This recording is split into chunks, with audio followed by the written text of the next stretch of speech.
seems to be doing well and there's economic activity, we as locals will take risk and invest. And that is one of the things. We see it happening with all the projects that are going on in the country on the construction side and in tourism and so on in some of the lead sectors that I will talk a little more on later. But that document, the FRL, speaks to that and creating that environment. You know, in the last budget, Mr. President, the watchwords was, if the fiscal space allows. I think in this budget, the watchwords is, if the FRL allows. Clearly, because a lot of things are linked straight to that and what we must do to ensure that we meet that. So, Mr. President, those are my comments on some of the things that were said by my colleagues and where I wanted to respond.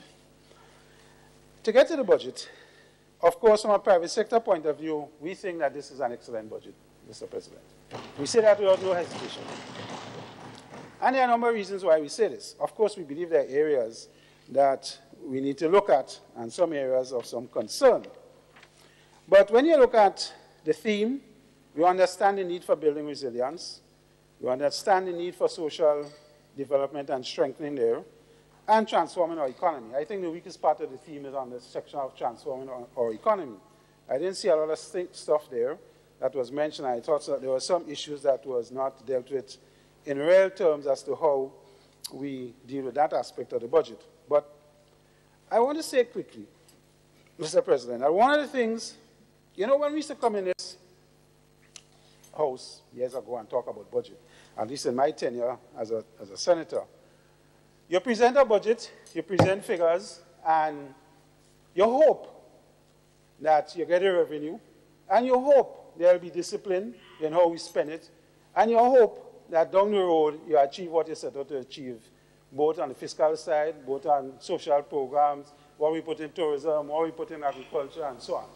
It has a lot of things based on hope and what we do. It is heartening to see now that we have moved our fiscal arrangements and our macroeconomics to the point where it is almost like scientific. And I still say almost because I think we still have work to do. But, Mr. President, the time has come where we are now, could you imagine? We do a medium-term paper with this big book. We talk about a 3-year rolling budget. That is all private sector thing, eh? That is not public sector language. We talk about a 3-year rolling budget. We talk about how we managing debt. And on top of that, we also talk about the upside and downside risks of achieving or not achieving the targets we set. You ever hear that in public sector language? Never in my time. That is a new dispensation, and it's something that is really welcome. It says that our guys in the Ministry of Finance, granted we had to get it by a structural adjustment and people had to tell us that's the way to go. Nonetheless, our people in finance have accepted that wholly and embraced it, and on top of that, we have instituted a committee called the FROC, oversight committee headed by some of the best minds I know in Grenada, to manage and ensure that governments stay within the confines of what we have all set up. So we're just doing this by this. We also want to make sure that you stick within what we say you're going to do. And we're doing it all 110% Grenadian control, Mr. President. I think that is something that we need to applaud and something that we need to say, gone are the old ways.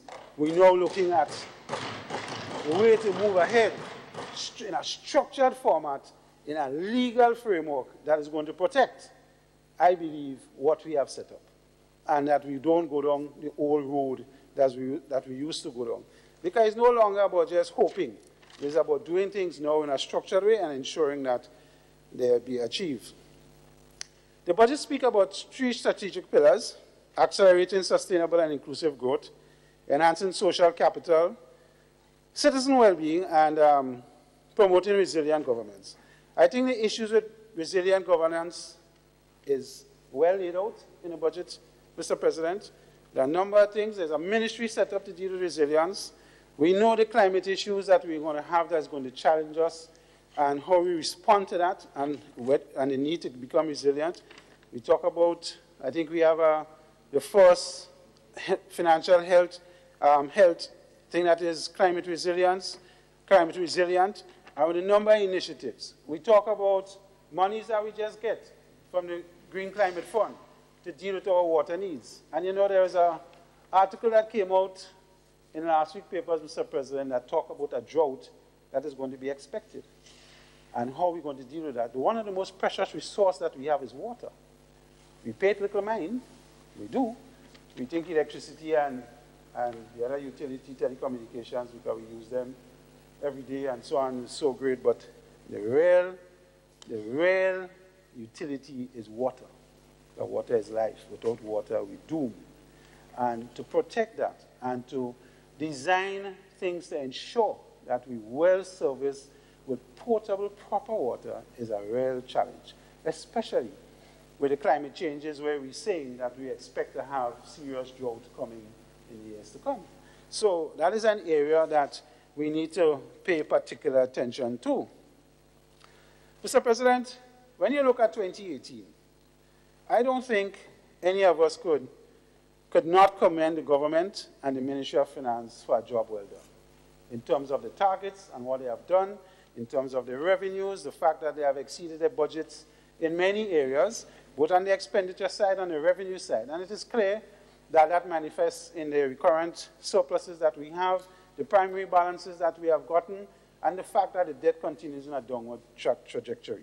And that is something we must compliment the government for, and I compliment them on a performance well done for 2018. Another important aspect of 2018 performance is the growth, the trajectory. Our island, outside of Antigua, is probably the only island that have registered growth at almost 5% for the last few years. The projection for 19, 20, and 21 is an average GDP growth of 4%, a laudable figure, a laudable projection figure. And it has always been said by the economists that once you're growing between 4 and 5%, one of the critical things that have to come down is unemployment. And we know the official stats is 20%, but I have said publicly already, Mr. President, I don't believe that. I think our unemployment figure is far lower than that. We have a strange thing in Grenada, and I said it before. We choose to do the jobs that we want. I don't think that is unemployment. You will have a guy who works, and I said this already, that does the debushing program, works for 3-4 hours a day, gets $60 a day. He ain't going to work in the construction industry for 7 hours a day and get the same $60 as a laborer. Forget that. That is not an unemployed person. That's a person who's choosing where they want to work or not to work. We have situations, and when we spoke yesterday, I think my colleague, senator friend in Labour spoke about the issue of not having young people and the Imani program being restructured to deal with areas of carpentry and plumbing and so on, where we seem to have a deficit, and we have to be important people. The issue for us has been, a lot of us choose not to go into the skills industry. We still, in this thing about, and when you go to TAMCC, and you look at the size of the classes, Mr. President, because I sit there, and you see what happens. The biggest classes are still in IT, and some of those related fields. Some of the only recent, about a year, 2 years ago, you're now seeing that we have serious classes in the skills areas. So refrigeration, electrical wiring, mechanics, and so on. Another big area is hospitality. We cannot supply enough students in the hospitality industry. Whenever we graduate in TAMCC, 50, 60, 70 students, and they go to the Crane in Barbados to do their internship. The Crane taking all of them. Very few of them come back, Mr. President. It speaks to what we do and the quality of what we do. The issue is, how do we get our people to understand that the skills part of their education is just as important and is just as good as any other part. I have nothing to do with the professional thing with the lawyers and the engineers and so on. But you could become a professional plumber and make serious bucks, serious money. When Silver Sands was doing their project and their fancy pool in the middle, that long infinity pool, they had to bring in skilled plumbers outside of the region to deal with that. Just that. It says that we need to go in those directions. We can never lose.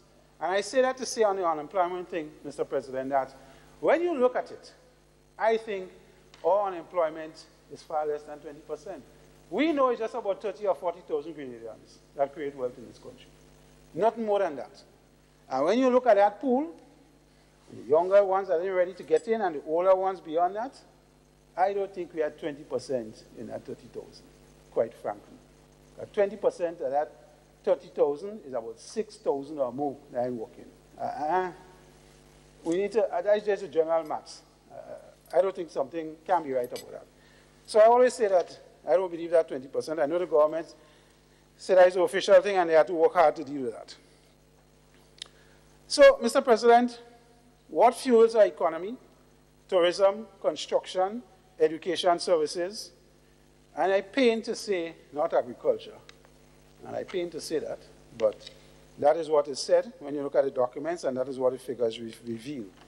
Of course, Mr. President, we can all talk about tourism from the point of view that it has performed well in 2018, and our expectations going forward is that it will continue to perform well. We had a lot of issues in 2018 with problems in the northern side of the Caribbean. So the southern side benefited. I don't know if that will continue, but it is certainly an area that our tourism officials seem to be looking at. The industry seems to be a little better managed in terms of what happens in the marketing side. And we certainly have had a serious impetus in terms of rooms and the rooms that are being offered in terms of the room stock and how that facilitates. As well as we, Mr. President, our airlift in Grenada has significantly improved as well. I don't think the day is long gone and the days of either government, business could correct me, that we used to have to pay to get planes to come in here. I don't think that now applies. With Sandals coming, and now with Silver Sands opening, and that mantra that less is better, or less is greater, because we attract a different clientele, we see the airlift improving. The recent partnering of Sunwind out of Barbados, out of Canada, with the Rex property, seem to have also increased airlift into Grenada, with a Canadian flights seeming to be more regular than before and outside of the peak season. That will do well for the tourism industry and to see us having stay-over visitors climb as we go forward. So, Mr. President, I think in that area, that industry seems to be on the right track, seems to be doing well. Of course, we know the big risk. One incident, whether it be a natural disaster, could wipe us out in the tourism industry. One bad report.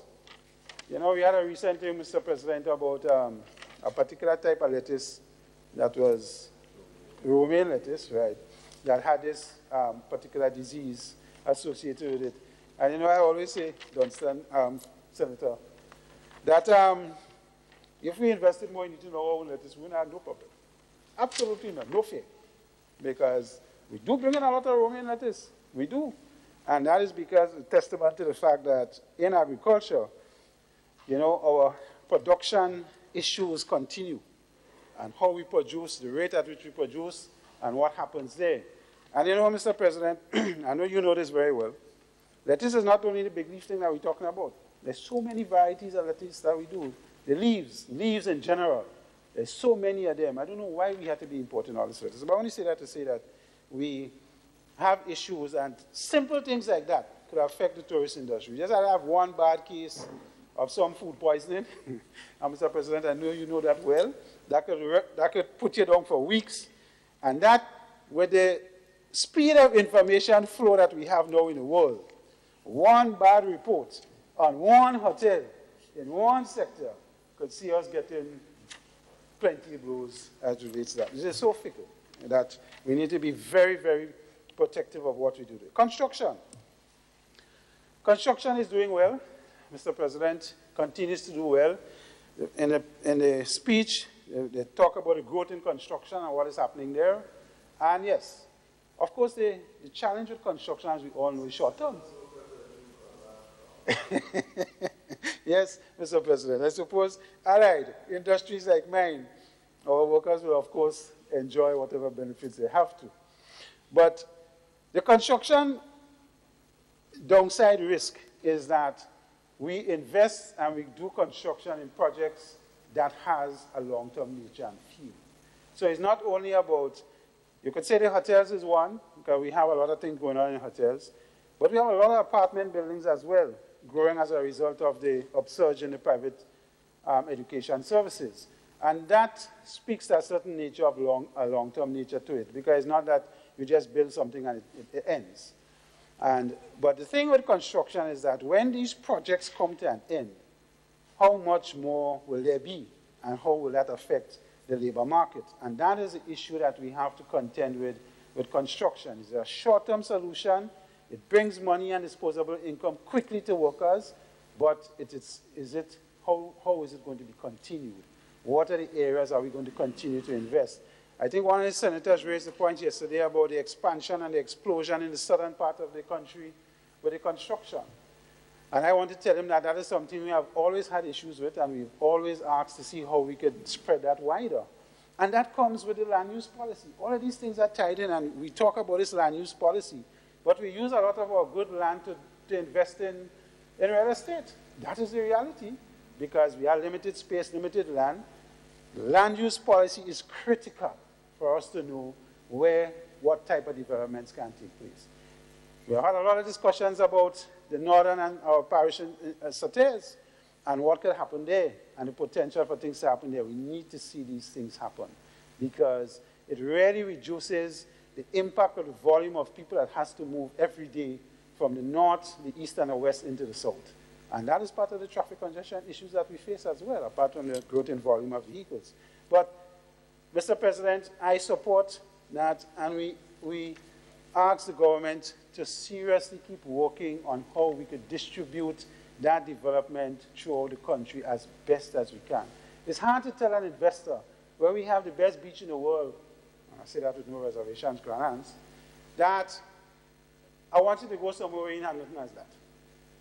A man wants to maximize his money when he spends it, and he wants to get back the returns in the shortest possible time. But trust me, we have some lovely sites on the eastern side of this country that I know that we could develop, and it gives you that extra added thing about, seclusion. When you look at St. Lucia have it. There are some parts in Soufrière and other parts in St. Lucia that we consider country that is well developed and well spread out because they offer unique types of accommodation and experiences based on where you are. And I think we can do the same here, Mr. President. It just requires that when our officials on the other side do our negotiations, we have to be hard on that. And Mr. President, before I leave construction, I must say that I am still, and I know you talk about good profit sharing on my side, but Mr. President, I still have to say to government, we go to the negotiating table to negotiate these contracts on the PSIP side, and we do a good job in terms of getting the funding and so on, but we still don't insist that they use local products. And I have a real problem with that. Yeah, exactly. No, we get. But when you have a housing development being done, and they bring in everything from a particular country based on who's doing the development, the only thing, we even get in labor to a certain extent. We might get transport and something. Even that we didn't get it. But you can't come and tell me that we have local products being made in Grenada, and you don't want to use us because you bring it in. I have some difficulty with that, Mr. President. And I believe we are always open to negotiations, all our local manufacturers on how we do what we do. But the point that you bring in stuff and just leave us out, I must talk about that. I can't leave the industry and don't talk about that. And when our officials go to the table to negotiate, yes, we begging. I know we're begging to get that grant funding. Some of them we even have is loan. Some of them is part funding on our side. So we must insist that our local businesses maximize. You can't bring in everything and you have the Hubbards and the Huggins and so on who are steel and lumber and so on, and you don't give them an opportunity to quote and get in on these projects. It is just some of the money must stay with us. We can't ship it all. And that is part of the problem I have. And I keep saying that every time I come in this Senate, that we go to the table, yes, we go in and beg. Yes, we don't have much negotiating power, but we could at least insist on that. Use what we have locally to the maximum. If I can't meet your standards, I can't meet your requirements, price out attack, fine. You cannot not give me an opportunity to come in on these projects and quote, and at least tell me what I could supply, And I know when it comes to supply, what I could do in a week, you can't bring it in, because it takes you 6 months, 3 months to get it in the country. So I can react better. Once I meet your standards, I don't see how we can insist on these things. You know, the great United States and Canada, they put in non-barrier tariffs. If you can't meet the quality standards, you can't come in even though your price is the best, your marketing is the best, your labeling is the best. You have to meet a lot of other standards to ensure that the quality is where we want it. And if you can't meet that, you're in trouble. You still can't get in. Somehow when we seem to be begging, we throw all those things on the side. And I have problems with that, Mr. President. So I say that on the construction side before I leave it. In relation to the debt situation, Mr. President, again, I think compliments must go to the Ministry of Finance and their people and the government, and the Prime Minister, who is Minister of Finance, on the trajectory set and the target set to get debt, according to the document that we have, down to around 47 or 40-something% of GDP by 2021, where we will be way ahead of the 55% target. I think that is exemplary, and we must commend government for it. Why? And for the ordinary man, what debt does to us is strangle us to the point where when we can't meet our NIS commitments, we can't pay our water bills in Nawassa, and we can't pay our other utility bills. These organizations suffer. The employees can't get a wage increase. They can't get bonuses at the end of the year. That is how it affects the ordinary man. When we talk about $2 billion in debt and the ability to repay and pay, the ordinary man is treated, well, what I mean to me, but that's how it affects them. Because when the government can't meet their local commitments to the various businesses and economic activity gets stifled, the ordinary man will depend on a proper salary every month and a little increase at the end of the year or 3 years when TAU and whoever come to negotiate and put us across the goals, you're going to get stifled. And that's what it means. So when we can manage our debt and get it to a point where it represents a certain percentage of what we generate as a country, to a point where it becomes easy to meet your payments, your interest payments, and your principal payments, it means that we're in a good place. We can continue to have the economic activity as we ought to, and our people can benefit as they should. Private sector, and what happens, and what is happening, and what is promised in this budget. Mr. Chairman, as I say, the private sector look at this budget as a good one. But before I get there, I want to talk about the BICO matter. Because you know, Mr. President, I have heard our Prime Minister, every budget for the last 3 to 4 years since this thing has happened, speak about BICO and its impact for the policyholders, those who are in health, who had health policies, life policies, and those who invested their pension in different instruments in BICO and CLICO. The Prime Minister said in his speech that we expect to get another payment before the end of December. I really hope that materializes. There's so many ordinary people that look forward and is expecting and expects something to happen. When I heard him say that, I was hoping that that would really materialize. I'm still hoping, Mr. President, because a lot of us who have had our pensions invested with that organization and saw the collapse, some of us still reeling from that and haven't gotten past that. So I really hope something happens with BICO. And when you look at the recent developments in Trinidad with the gentleman who headed that company, they now filed an injunction on all his billion-dollar assets. It is a hope that we could get something to happen, because the Prime Minister alluded to the fact that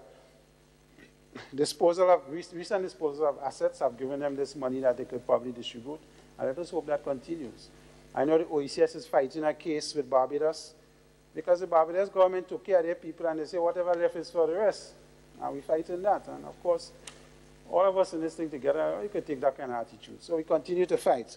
But, Mr. President, I really hope that something happens with BICO and some of the policyholders get some relief. I'm hoping that the end of the year thing happens. I ain't so confident. I hear nothing happening yet on the other side, but let us hope that that happens. Even though I come in the first quarter in 2019, we'll have some people to spend. I know public servants get paid, so I know they might have less things to spend, but that's all right. Christmas will be good. Mr. President, private sector. We welcome the reduction in personal income tax and corporate income tax.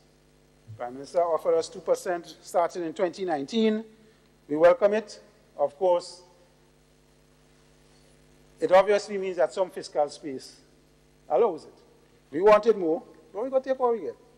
Because the expectation is, as we get better, and as my colleague referred to yesterday, that as we go after the professionals, the lawyers, and others, that we will probably get right. And I know the IRD has been working assiduously at this, Mr. President, to get things done. But I believe one of the things that they need to use in the arsenal a little more is assessment based on assets that you have accumulated. You see, we can't always depend on, and I know I'm saying that as a private sector person, I might get blows from my own constituents, but that's the reality. Grenada is bigger than all of us. The reality is that I, as a lawyer, doctor, send you a statement to the non-revenue department that says my income for the year is $1 million, but yet still have assets of $5 million. Let's reconcile that. And let's see how I have paid my fair share or not. And that is all I'm saying. We need to use a little more of what we have in our arsenal to address that problem.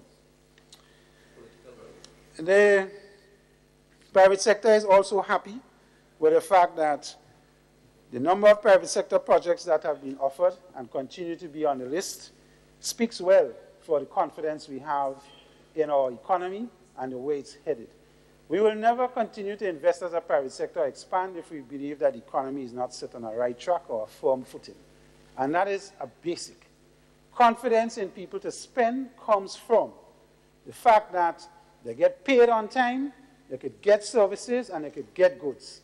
That is where the confidence comes from, on a consistent basis. And that we are offered in the society those kinds of satisfaction. When I saw the government confirm, I think it was 300 teachers. How much teachers? Teachers and that got to the permanent established staff. I was happy about that, Mr. President, because it sent the message that, and there was always this complaint that, you know, teachers and public servants who didn't get confirmed to the established staff had the issue of not being able to offer security when they go to extend themselves, build their homes, pay for their children's education, whatever the case, and they come to the credit union and wherever for us to give them that. We have credit union members who will come and tell you, and you know the credit union movement is one that is a special movement, and I must mention them. We didn't always depend on that. Show us your salary slip, show us the fact that you're getting paid every month, and we will take the chance on it. Right? The banks wouldn't do that. But we in the credit union movement, and I say we become a member, and I'm a proud member of it too.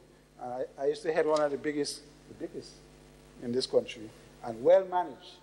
I won't call her name, Mr. President, but I think we all know who we're talking about. But I say that to say that we believe that the confidence to spend and invest and take risks come from a solid macroeconomic base that is established by the government. The government is here to create the environment. We must never forget that. The government are the worst business people. Don't ask them to go into business. That is not their forte. That's for us. And we're happy to do that. And we have no apologies for making profit and doing what we have to do, because that's what we're there for. But the government task is to give us the environment that could afford us those opportunities to invest and expand. The PSIP program, again, we welcome that. And I say that from the point of view that you have to make sure our locals get the opportunity to be part of the PSIP program. You can't go and build a new center in Gove, state-of-the-art health center, which we all believe is absolutely necessary, and don't have a private sector contribution in the construction and supplying of materials and other stuff. It doesn't make sense to us. And yes, we get in grant funding, yes, we get in other funding, but there must be an element that ensures that our people get a chance to not only provide labor, but at least provide materials. That's why we just feel good. We just feel good, Mr. Chairman. When we open them centers to beat with chest, it's not only for the people who come. The fact that we built it, we partake, we did. That is ours. We have to feel a sense of ownership, and that could only come from when we believe we're part of it. It can't come from nothing else. But the issue with PSIP, and the government recognizes that, is the fact that we have suffered on the implementation side. We cannot seem to quickly do what we have done. When you look at the PSIP budget, Mr. Chairman, for 2019, the good thing about it is that we intend to spend 196 million thereabout in capital expenditure, and 90% of that is going to be grant funding, and the rest, some loans, and so on. A lot of that is going to come from the National Transformation Fund. Again, that is based on the CBI's performance. So the expectation is once the CBI continues to perform and the NTF gets what it has to get, we will get the PSIP. But for the last 3 budgets, we have not met our budgeted PSIP spend. And the primary reason cited is that we cannot implement, and implement at the rate that we ought to. So when we have the government recognizing that they set up a Ministry of Implementation, I can't speak to how well that's working, but I think there is a recognition, Mr. President, that we have a problem and we need to fix it. But, and it is important that we fix it and fix it fast, because the speed of implementation of our PSIP programs ensures 2 things. It keeps our people employed, it keeps money circulating in the economy, but most importantly, we don't lose the funding. Because a lot of these funding contracts come with a caveat that if you don't spend my money in a certain time, I'm taking it back. So you see where we just got $125 million from the Green Climate Fund for water resource development in our country? We have to, as a mandate, NAWASA is the main implementation agency in this money. We must ensure that all the projects we have listed get started on time and get completed as we ought to. We have no excuse, because we cannot lose $125 million in grant funding. I mean, come on. Or 90 million, or 100 million, and the rest, some of us that we had to put.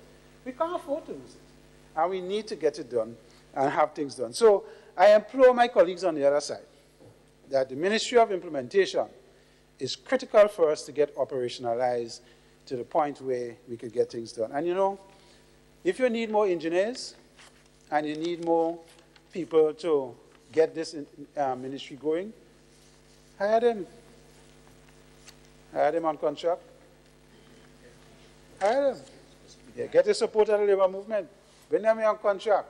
The need is for us to complete it and get the projects going. Let us get them going. So, Mr. President, that is a key thing for us. Small business development, again, it was mentioned in this budget. We have always, as a private sector, alluded to the fact that the greatest employer in the rural community is small business. And we hold dear to that. The quicker and the more that we could get our people to be an entrepreneurial spirit and develop their own businesses, whether it's in agro-processing, agriculture, or what, crafts and whatever it is, the issue is we support it. The government had put a fund of $1 million in GDP. I think they had upgraded it to $2 million. We hope it will continue and probably increase down the road as we go, because small business development for us is key. And I want to say a quick thing around this, Mr. President.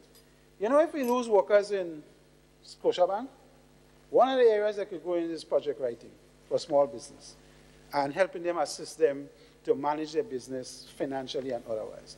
They come with a lot of skills from the banking community. Start your own little thing. Go to small business. You don't have to charge $5,000 and $10,000.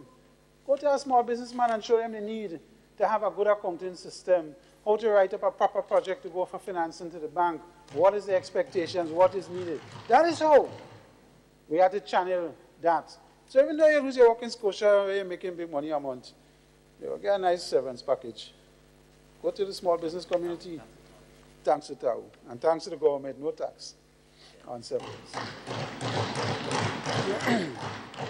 We also welcome the fact, Mr. President, that the tourism fund that has been spoken about in the budget for small operators is something that we welcome. Again, that is a sector of the tourism industry. We have a lot of things happening in Airbnb now. I mean, homes and the speed at which that is developing. But some of us also need assistance to upgrade our properties and offer better services when they come. And that is something we need to work on. So we welcome the fact that government have recognized that there is a need, because, Mr. President, I think you have spoken about that when you were sitting in a different place. The financing we get for our hotels is too expensive. You have always said that. And I remember that clearly. The cost of financing for hotel plans is prohibitive in a lot of circumstances. So we need softer lending terms, softer criteria for us in the tourism sector, especially on the small and medium side. We're talking about the 5-star and the 4-star and the 6-star and all them stars. We're talking about the guys in the 1- and the 2-star region that need to upgrade their facilities and offer really good services.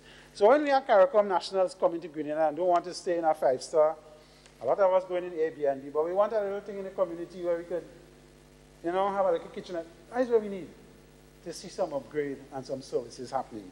So we welcome that from a private sector point of view. We hope that the terms that are going to be offered are going to be concessionary and to the point where it doesn't cost them an arm and a leg so that it's unaffordable for the development.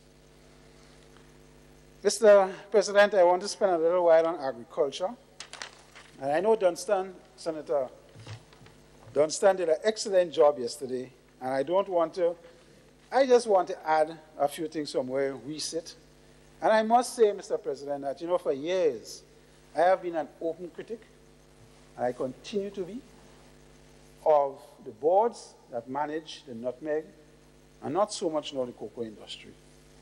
And I continue to be, because I know a presentation was made to us in the social partners construct, where the government had engaged some consultants to see how we could change up this whole thing with the boards and how they're structured and so on. And you know, Mr. President, I've said, the nutmegs have been with us for the last 60 to 70 years, and up to this day, we can't see an insurance policy go in place for the nutmeg farmers. So when their back don't break, and they can't bend to pick up nutmeg, they have something to get. Nothing like a DAT or a pension or nothing. And we're operating for 70 years. And we have a board that said they're managing that sector for all these years. And we can't nothing yet. I just get passionate about that. I'm a child of a nutmeg farmer. That's where I come from. The Diali clan come from estates. I know about that. So when you see that happening now in our construct, and up to this day, we can't say to the farmers that, listen, the board of these organizations cannot be run by farmers. It cannot. They don't have an understanding of what is required. I said that without no apology. It has to be run by people who have an understanding of marketing, finance, farmers, of course, and the technology involved, the genetics, the this, the that, the agronomics, that's the right word, that we need to speak about. Why our nutmeg trees will be taking 7 years to reach maturity when we could start? I know we have new varieties now. In 3 years we could get some blooms and get some production. What is the technology that when a storm passes we can't put restraints so that they all fall down? We have that happening. We have countries where that happening. But we are nothing so here, Mr. President. Something had to be wrong with us. Either something wrong with us or something seriously wrong with the administration. Nutmeg was one of the few industries that started a distillation operation in Mali. Ask what is the situation today. We go and invest in a big building on Lagoon Road. No disrespect to my colleague. Yes, it occupied now. But is that the right thing for us to be doing as an industry? Value add. Look at cocoa. Our chocolates are one of the best now. It is in constant demand. Because the income from value add cannot be questioned. We have no value add in nutmeg. George Brizan mentioned that that was our black gold. Here we are, oil and gas outside there. We hope we know what will happen with that. We have one here now, and we have no value add. Last 70 years. So, President, something wrong. Something had to be wrong. cocoa have taken it to another level. They've gone into value add, and look at how they're blooming. And cocoa only come to do that because of a white man. I come in Sotes and decide he's starting the own little thing on the side. And they give them some fire that they must do it properly and develop it. It wasn't our initiative. We have a problem with thinking. And I believe a lot of that is fueled from the fact that we don't have the right people sitting in the right position.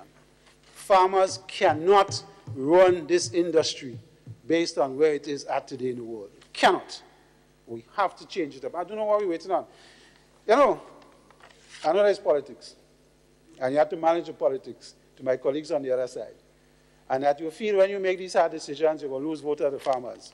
But at the end of the day, if NNP has not been the party that takes hard decisions early and see the benefits down the road, I don't think no other party has.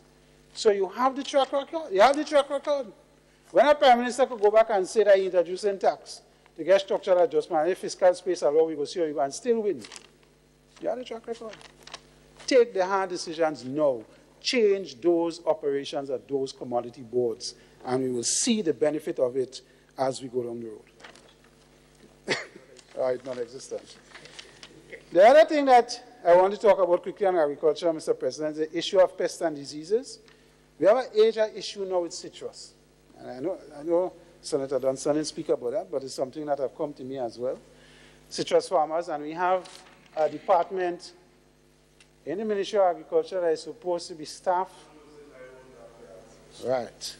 Supposed to be staffed with some of the brightest guys in agronomy, in pest control, diseases, and so on. And we seem to be not having a thing with that, not being able to get these things under control. We had the thing with the coconuts and the beetle that destroyed a lot of coconut trees.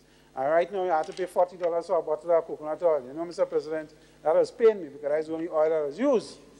Because I ain't believing all them other stupid things. I know coconut oil is the best thing in the world.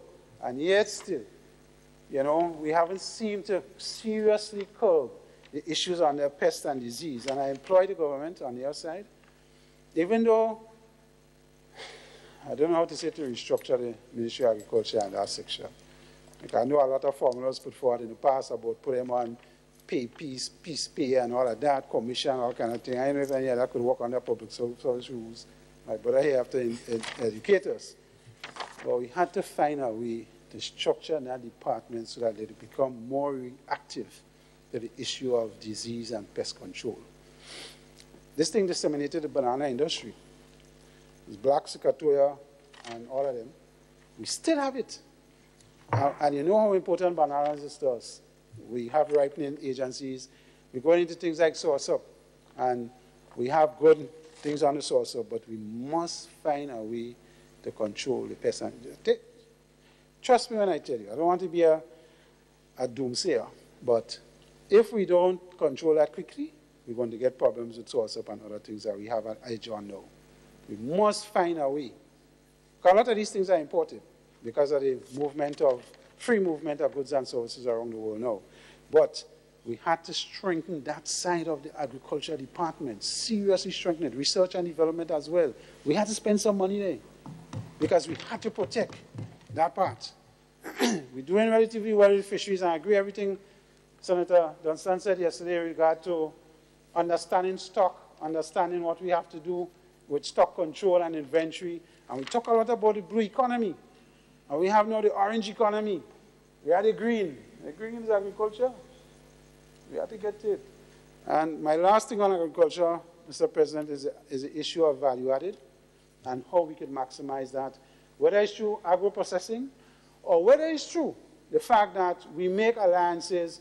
I think we have a cooperative that just had an alliance with Sanders that is dealing with the issue of how to grow all the vegetables and things they want. They even have a thing with them with seeds, use of greenhouses and control conditions and so on, so that they ensure that we have a consistent supply and a high quality supply.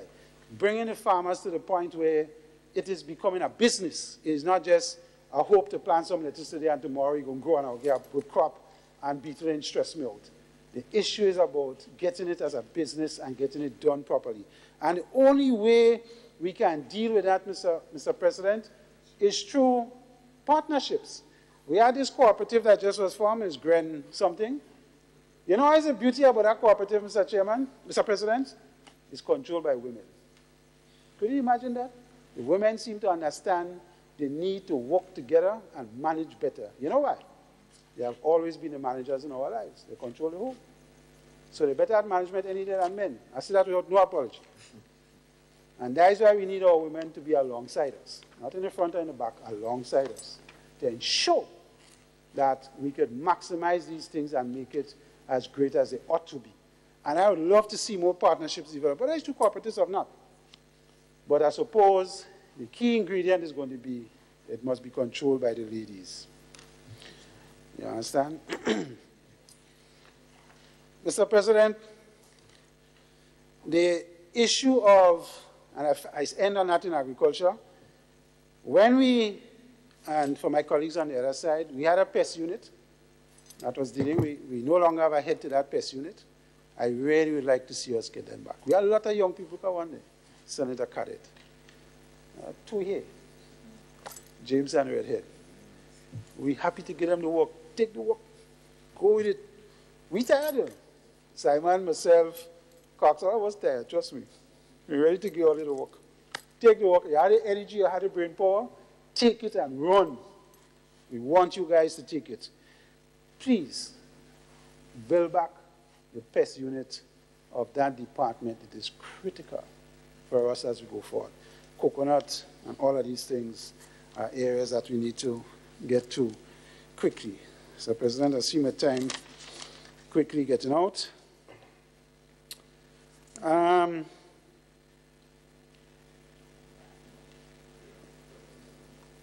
Yes.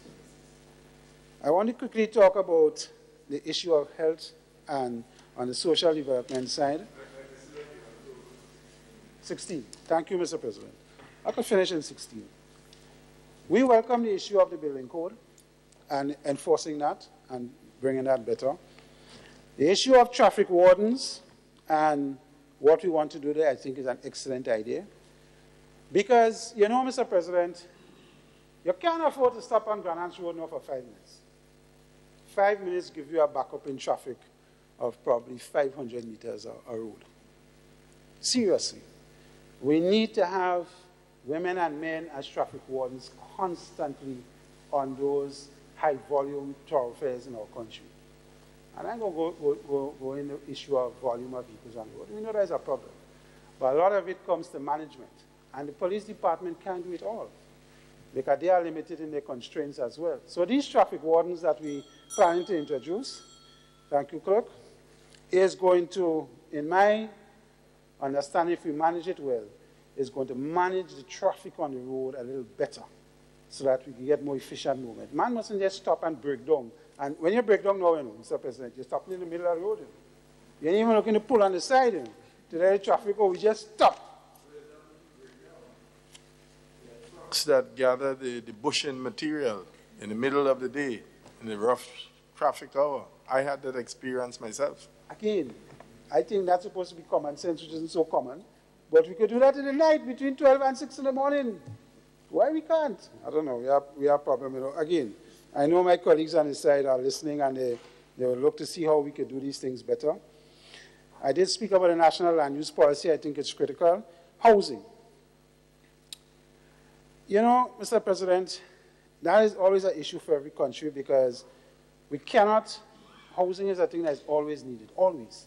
As we have these young people here coming to the workforce, professionals and semi-professionals, we need homes, we need housing. So it is always a welcome thing when the government says they're going into low-income housing and so on. But you know what has always defeated this problem? The management. Because politicians, unfortunately, give a sense to our people that everything is free and they're entitled. And that is something we have to stop. National health insurance and the success of that is not going to be dependent on it being free. You have to pay. And I'm saying there's not indigent people and people at a certain level that cannot afford. Don't get me wrong. And we must have programs for them. That's why we have such a huge social program in a small country like ours. You know. Our social program cost is exceeding $35 million a year. We're paying to bury you.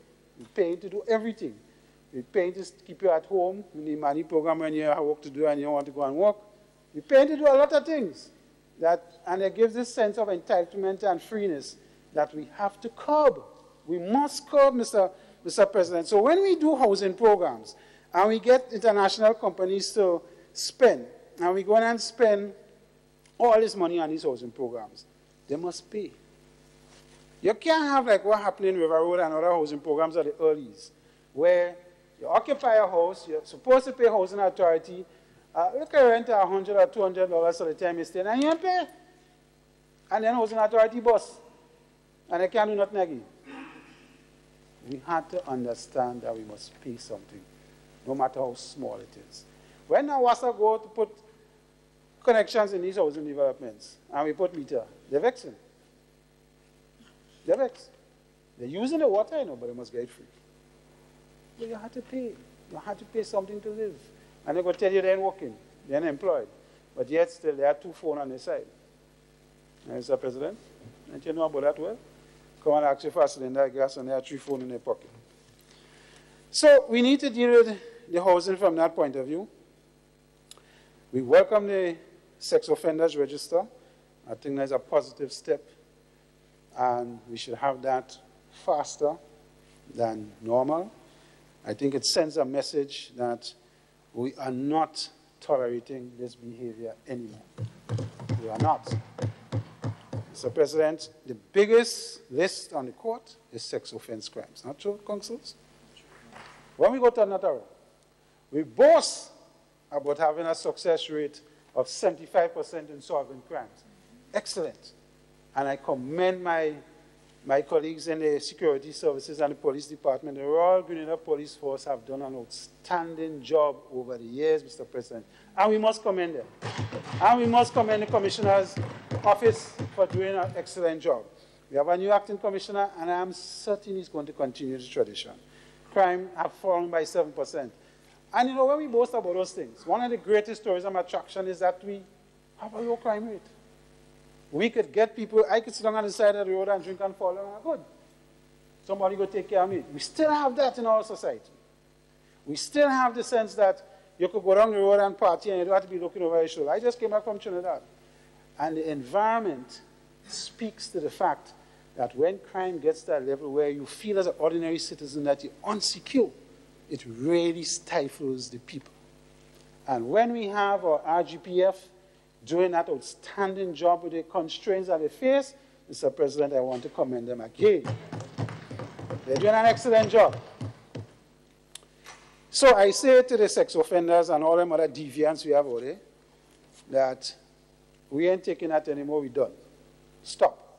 Mr. President, stop. And I am happy to entertain any legislation inside here that bring back stiffer penalties, harsher sentences, and so on. I say that without no reservation.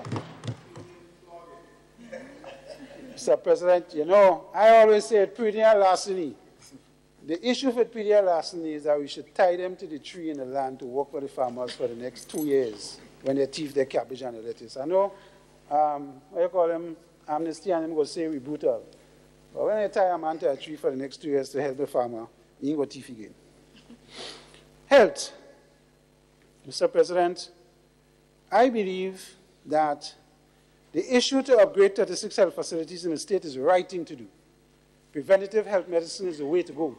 It reduces the impact for the government in terms of costs and for you as an individual when you understand what it is you need to do as an individual to ensure that you stay healthy.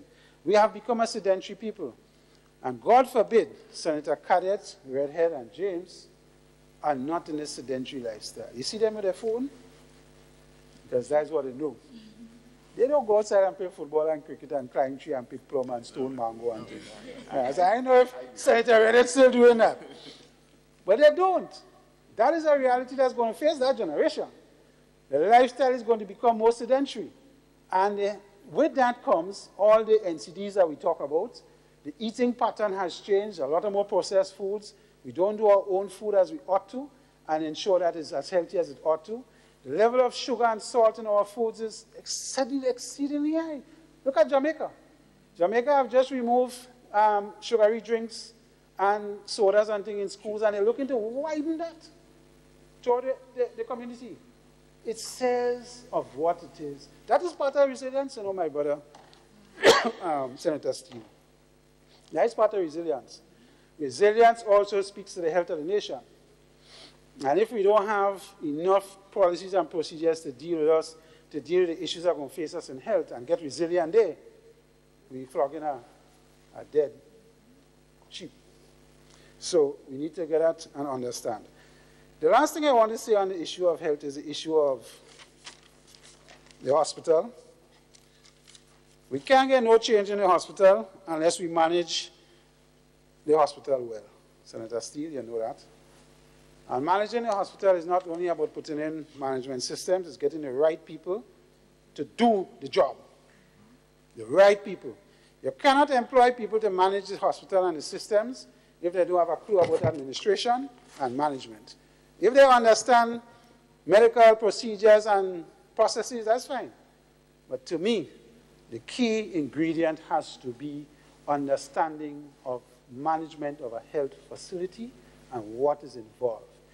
You can't be charging people $20 and $40 to do a blood test that is actually costing you $100. And the government is subsidizing that. We have to get to a point where the subsidy is far less and you pay more. Whether it's through NIH, NHI, or through all of us that have health policies, and a lot of us in the established workforce, we have to pay. But we also have to deal with the doctors' attitudes as well. Because, as it is said, a lot of medical professionals, you come to the hospital, they deal with you, they tell you, they give you the diagnosis, and then they tell you, come to me in my private installation. So I moved from almost free to $500, $400, whatever it is. We had to find a way to balance it. Mr. President, we have issues. We have a lot of issues. And all of us know from our generation, this concept about where you tie your graves was really manifested in the hospital in a lot of areas. I ain't going to say anything else about that. But we had to change our culture. And the only way to change it is through education of our people and letting them understand the implications of that. We shoot ourselves in our feet when we do that. When we run out of drugs and basic painkillers in the hospital, and the government just gave how much $1 million to buy, you have to ask the question, where you go? And we not patients to consume all of that? We have to ask the question. As I said, Mr. President, the weakest part in this budget for us is the part that dealing with transformation of the economy. I believe the issues that government mentioned about wastage reduction, there was some issue, some mention of aquaponics, queen bee rearing, high-value fruits and vegetables. We support that. We'd like to see that develop. Again, that is along the side of agriculture. Again, we have a problem with honey. How much years now we had that problem, Mr. President? You're here longer than me. How much years now? We can't get honey in Trinidad yet. And we have all kinds of trade agreements, CSME, free trade arrangements, and yet still a bottle of honey. If I enter Trinidad Customs know a bottle of honey, they're taking it and tell me they want to charge me. You understand? I cannot understand that. And we are the best, one of the best honey in the world. One of we honey, we are just win a world acclaim on honey. And yet still my colleagues on the other side. We meet at CARICOM, our Prime Minister meet all the time with his heads, and we ain't solved the honey problem yet. That's a problem. We had to solve it. We can't talk about queen bee rearing, and we can't get a bottle of honey in Trinidad. Something had to be wrong about that. So, transformation of the economy, I saw very little dealing with oil and gas, and I thought that was an area we needed to see more about. I keep saying that if we had to develop that industry as we see Guyana is leading at a massive pace, you know what's the problem in Guyana? We won't have locals to fill the important positions. Why? Because we knew about oil and gas, but we didn't structure our education program to deal with it. We had to talk to TAMCC and them, no, to get the young people to get into those particular programs, no, so that when the industry develops, we have our own people. The amount of foreigners that are moving into Guyana, no, every flight going into Guyana full. When you look at it, 90% of them is foreigners. Why? They're going in to take all the big positions. We ain't have. We ain't getting none. Because we ain't prepare ourselves to deal with the development of that industry. Let us not fall into that trap. Grenada has been first in a lot of things. Let us be the first for that one. Let us get there. So, Mr. President, as I end, and I know my time is right on the issue, I want to pay particular tribute to my colleagues in the private sector who have kept me here for all these years. And I trust that I continue to express our feelings on what we do and what we do, and to say to the government areas that we have concern. But most importantly, Mr. President, I want to thank my Creator, my God, for keeping me here and giving me the strength and wisdom to say what I say, and my family for supporting me for all these long hours that we just had to work to make sure we do the right thing and come and say the right things here. Sometimes not always the right things, but say it nonetheless, without fear or favor. You know, that's the beauty of sitting on this side of the table. And this side of the table, we don't say what we want, because we don't have to play politics. I know my friends say they have to play politics, and unfortunately, that side of the table has had to play some too. But you see, that side of the table here, we're good.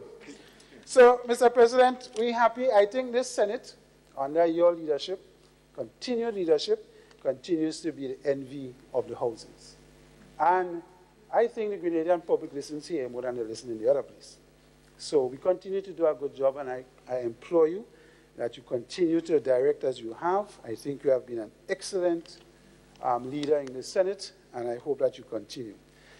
I say thank you to my family for putting up with me, because my wife and my kids take a lot from this man of theirs. So I say thank you. And of course, before I end, Mr. President, I want to wish everyone in this house who celebrate Christmas an excellent season. And I wish you health and strength for the year to come, and that all of us who go into new positions and take up new challenges will do very well with them and execute and make us proud. And that we have a safe season and one filled with the Spirit of God. Thank you, Mr. President. Thank you, Senator Diali. Honorable members, I would wish to take a 5-minute adjournment at this time. So the House now stands adjourned for 5 minutes.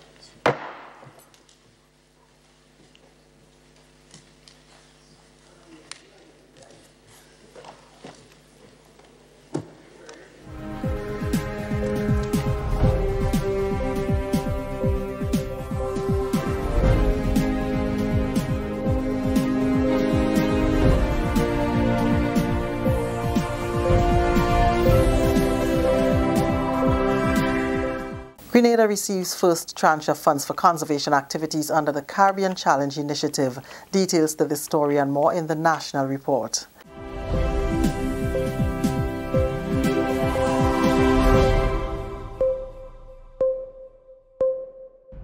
With the details to the news for Wednesday, December 5th, I am Leslie Ann Johnson. Grenada has received its first tranche of $45,000 for conservation activities under the Caribbean Challenge Initiative. That announcement by Senator the Honorable Dr. Winston Garwe, Minister with responsibility for disaster management and information. The Caribbean Challenge Initiative is a coalition of governments, private sector companies, civil society and development partners working together to accelerate action on the marine and coastal environment. The aim, as evidenced under the CCI 20 by 20 initiative, is to protect and sustainably manage 20% of the Caribbean's marine and coastal ecosystems by the year 2020. During his contribution to the 2019 budget, Senator Garwe said this bears testimony to Grenada's efforts to protect its environment. What does this mean? It's a clear demonstration that we only talk the talk, but we walk the talk. A lot being said that we are not so concerned about saving the environment. Far from that. This is a demonstration for us to receive the first tranche of 4. So we're talking about some 180,000 US dollars, close to 500,000 EC dollars, towards ensuring that service clubs, projects of whatever kind and magnitude will be financed towards protecting or enhancing our conservation practices within Grenada, Carriacou, and Petite Martinique. This is significant, Mr. President, because there is this perception from some in various quarters that we don't care about the environment. Far from the truth.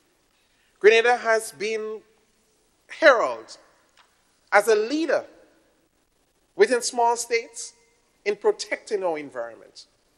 Grenada has been recognized internationally as a forerunner, and we will continue to do this. And it will bear fruits as we see more grant funding coming to this country, because this government is serious about the development of this economy. Minister for Youth, Sports, Culture and the Arts, Senator the Honourable Nolan Cox, is urging young people to see the benefits of the Youth in Agriculture project, which is designed to address youth unemployment and an ageing population in the agriculture sector. Making his contribution to the 2019 budget on Tuesday, Senator Cox said the agriculture sector can make a significant contribution to the local economy once marketed and done right. The program is designed to encourage young people to see agriculture as a career, thereby contributing to greater sustainability in the sector. We cannot sit by and not do something, because what you find happening and what we see happening in terms of the trends, and which has been mentioned here, is that imports are increasing. And the reason why imports are increasing is because of a strong economy in terms of economic activity, people have more spending power, and the demand for goods and services are increasing. And if you are not prepared to take advantage of those opportunities, then you will find yourself having persons, not just only goods coming in, but maybe even farmers coming in. That may happen next. Mr. President, when I see a message come on my cell phone saying that creative design, looking for carpenters, plumbers, any among open, that tells you something, Mr. President.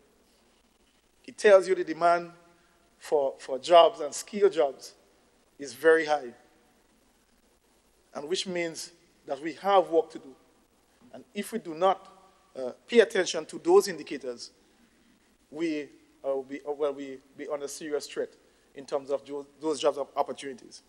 Mr. President, we just had the commission of Silver Sands, and the Department of Labor can tell you the amount of work permits that had to be granted for specialized persons to come in. Those are opportunities that we missed out on. So, Mr. President, it is within that context that the Youth in Agriculture project is being constructed.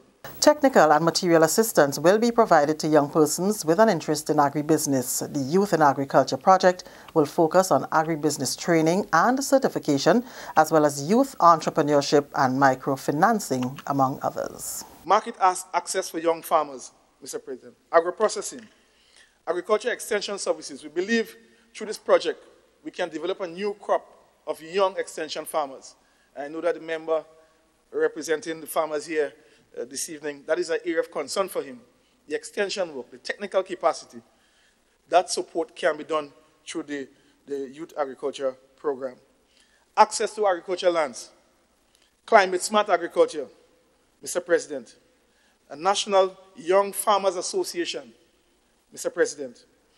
These are also a National Young Farmers Festival. We give them an opportunity to display their products and production initiatives, Mr. President. So these are the main thematic areas in which the Youth in Agriculture program is going to be focusing on. This is the National Report. More news after the break.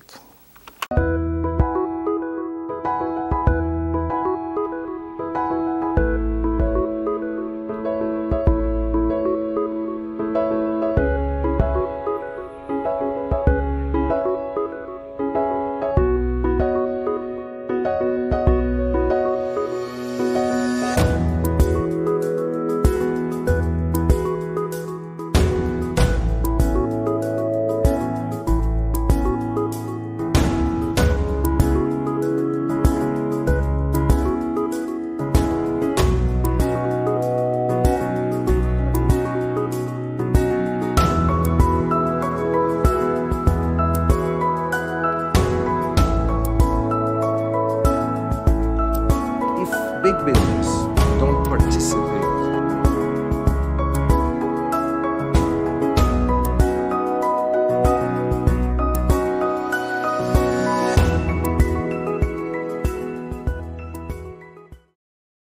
Continuing the news, the government of Grenada will be rolling out a number of ambitious projects next year designed to address water challenges and save money on electricity. One of them is a $125 million project that will speak to some of the hurdles experienced in the country's water sector. Plans for this were outlined on Tuesday by Senator Simon Steele, leader of government business in the Senate. This project, Mr. President, will address through increasing our ability to capture rainfall, to store water in the north where it is produced, and then to distribute that throughout the country, especially to the south where it has the greatest demand. What is significant about this project is a $125 million project, the most significant portion of which is grant funded both through the Green Climate Fund and the government of Germany, plus contributions from Grenada. But through the implementation of this project, it will create opportunities for many of our workers. It's a significant infrastructural project. And the project is expected to start at the end of the first quarter of this year. Contract negotiations are being completed as we speak. Another is the public street lighting project, which is expected to save the government a substantial amount of money when it becomes a reality. Proposals are being developed right now with UN Environment, support from the Caribbean Development Bank, the GCF, and GRENLEC, which will look at replacing sodium public bulbs in the public lights, which are highly consumptive of electricity. This project would expect to reduce our electricity consumption for public lighting by in the region of 60%. Our public lighting bill is somewhere in the region of $7 or $8 million a year, so that will provide significant savings for government. Celebrating the potential of the region's coconut industry, that was the theme used at the open day session of the Caribbean Agriculture and Research Development Institute, CARDI, working with the Ministry of Agriculture and Climate Resilience on Wednesday at the National Stadium, updating and informing stakeholders and the public on CARDI's activities over the past year and plans and programs for the upcoming year was the objective of the event. The coconut industry and its economic impact was the primary focus of the 2018 CARDI Open Day. Permanent Secretary in the Ministry of Agriculture, Elvis Moraine, emphasized the need for more research and database collection to become a priority in the agriculture sector. The ministry's stronger collaboration going forward with CARDI. You'd have heard Dr. Doughton mention the issue of research and development. It is something that the ministry wants to put a lot of emphasis on. As a matter of fact, we cannot go forward in this dynamic global village thinking about agriculture without employing some research practice. We've begun the discussion of making Maribo a premier station for research and development. CARDI's representative in Grenada, Mr. Reginald Andel, said that CARDI is an organization that believes in ensuring that Grenada benefits from the programs and projects offered by the organization. Mr. Andel also spoke about the need to invest heavily in the coconut industry. As one of the speakers has said, coconuts is one of the, it's an industry in Grenada which since Ivan, and not just in Grenada, well, in Grenada, mainly because of Ivan and a number of other things like disease and so on, coconut production and the industry at large has dwindled. For example, you one may remember we used to make soaps in Grenada from coconut. There was the copper factory and so on, making soaps right there in Tempe. That entity no longer exists, you see. That is just a reflection of the downslide of the coconut industry in Grenada, and not just in Grenada, but across the region. But also even apart from coconuts and from other products, and many different products, for the health benefits, for the industrial and agricultural development benefits, agricultural entities have been recognizing the importance of these industries, and coconut is one of them. So coconuts for its health benefits, coconuts for its contribution to other things like beauty products and so on, for health in terms of fighting of cancers and so forth. We are recognizing these things, and hence we are trying to put that focus on coconuts. We are trying to help develop the coconut industry across the Caribbean. And that's the National Report. I am Leslie Ann Johnson.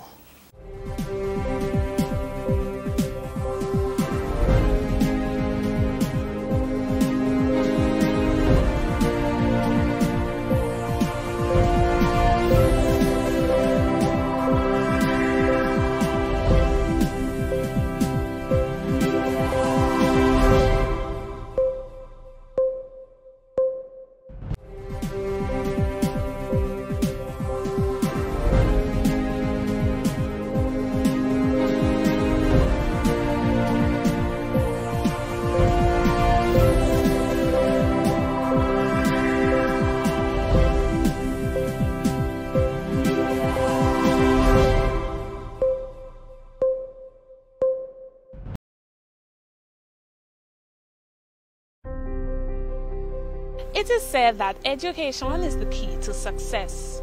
The Grenada Development Bank believes this to be the truth, hence the reason we have made it our prerogative to ensure that your key is in safe hands with us.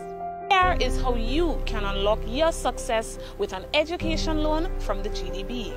We offer you 3 loan options. We've got our regular student loan, our work-study student loan, and our special student loan. Our regular student loan is for persons who wish to pursue full-time tertiary level education.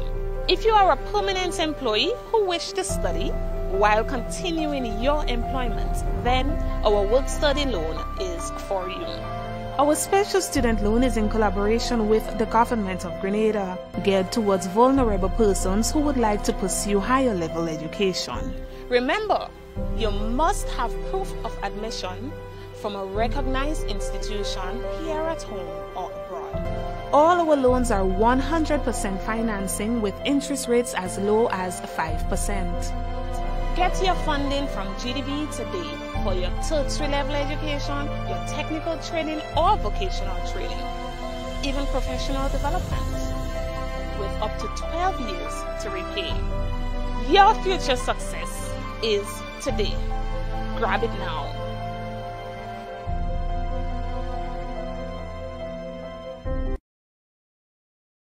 Stay up to date with all that's happening with the new National Party, NNP. Send us a message via text or WhatsApp on 405-8683 with your name, email, and constituency. Stay in the know with NNP. Get updated. Putting the lens on Grenada, its people, and its possibilities. This is State of Affairs.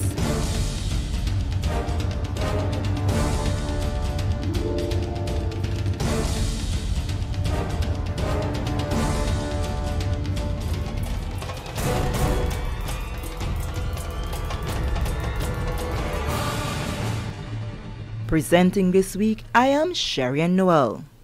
Keys the multi-million-dollar modern port facility at Tyrrell Bay, Carriacou officially handed over to manager of Grenada Ports Authority, Carl Felix, during an official ceremony.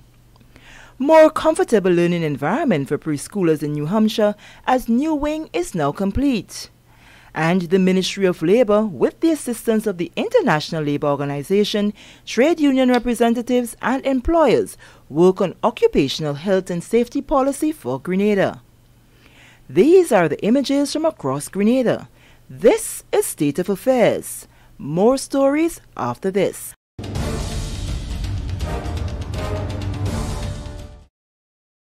Couple of days. On the other side, I'll start with one of the older heads first, Senator Campbell. Again, a very, very impressive delivery. balanced, sober, constructive. And when I come to actually address some of the specific points that you raise, it's actually difficult to challenge or to argue against much of what you have said. And having spent under the previous session of Parliament, your predecessor, where we reached out many times to say, well, you've got these ideas, how can we engage? How can we take those ideas and work them constructively in improving our agriculture and fisheries sector, which is so important to us, so passionate to many of us. But I think we have a partner, Mr. President, on the other side, who's certainly showing that willingness and that capacity to work with us to build this very, very important sector. So I wish to, again, commend the contributions that, that you made. Senator Diali, well, I don't have to say anything. Your delivery is consistent, and very thoughtful, very balanced. For Senator James and Redhead, allow me, as I said, I am young enough to be able to empathize with where you are coming from, your ambitions, your thoughts, your ideas, how you wish to contribute. But I'm old enough, I believe, to be able to share some of my experience and be bold enough to offer a little advice. So through you, Mr. President, just offer you a little of, find your own voices. I urge you to find your own voices. When I heard your presentations, I mean, this is a Christmas time. Charles Dickens, A Christmas Carol, Scrooge, and he spoke of ghosts of Christmas past. What I was hearing were ghosts of leaders past, Mr. President, ghosts of leaders past. It didn't get him very far. I believe each of you has the potential to offer so much more, so much more. So I urge you, please find your own voices. Senator Lewis, all I would say is too much fire, my brother, this time. You came in with the red shirt, and you came in shooting. Maturity, age should bring some wisdom and some balance. Your previous, this is the second Senate budget sit-in I've shared with you, and the balance that I think I commended you for before.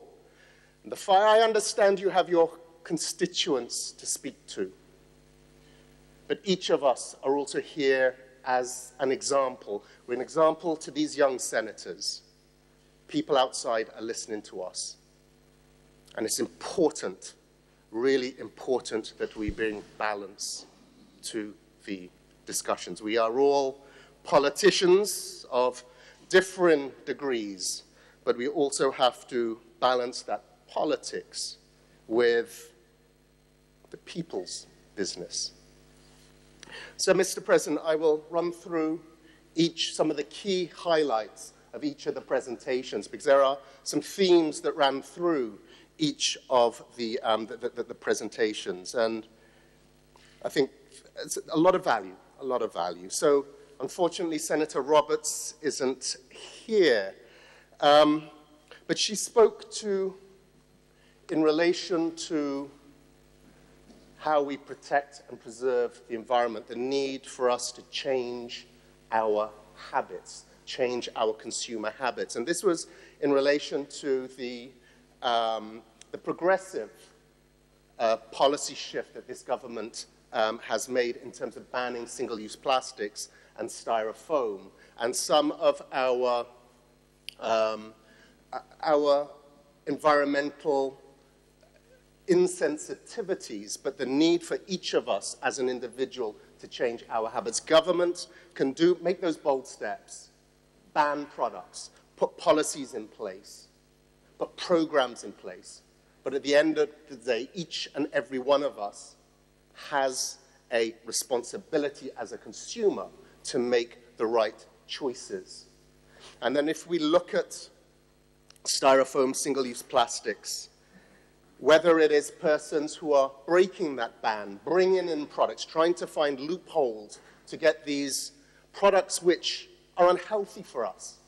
It's not about making a quick buck. It's not about doing something because it's cheap or because it's easy. The health implications of whether it's plastics that are degrading in our landfills, in our waterways, that are polluting our fish, our livestock, that we are consuming those plastics. Or styrofoam, again, from a health perspective, and how that is littering and causing significant environmental challenges for us. We must take responsibility as individuals. Senator Roberts spoke with regards to buffers and contingencies within the budget, and Senator Lewis mentioned it, others mentioned it in their discussions.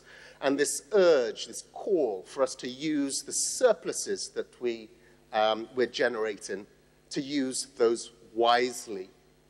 And that is a critical point. Those surpluses that we are generating, Mr. President, aren't for consumption.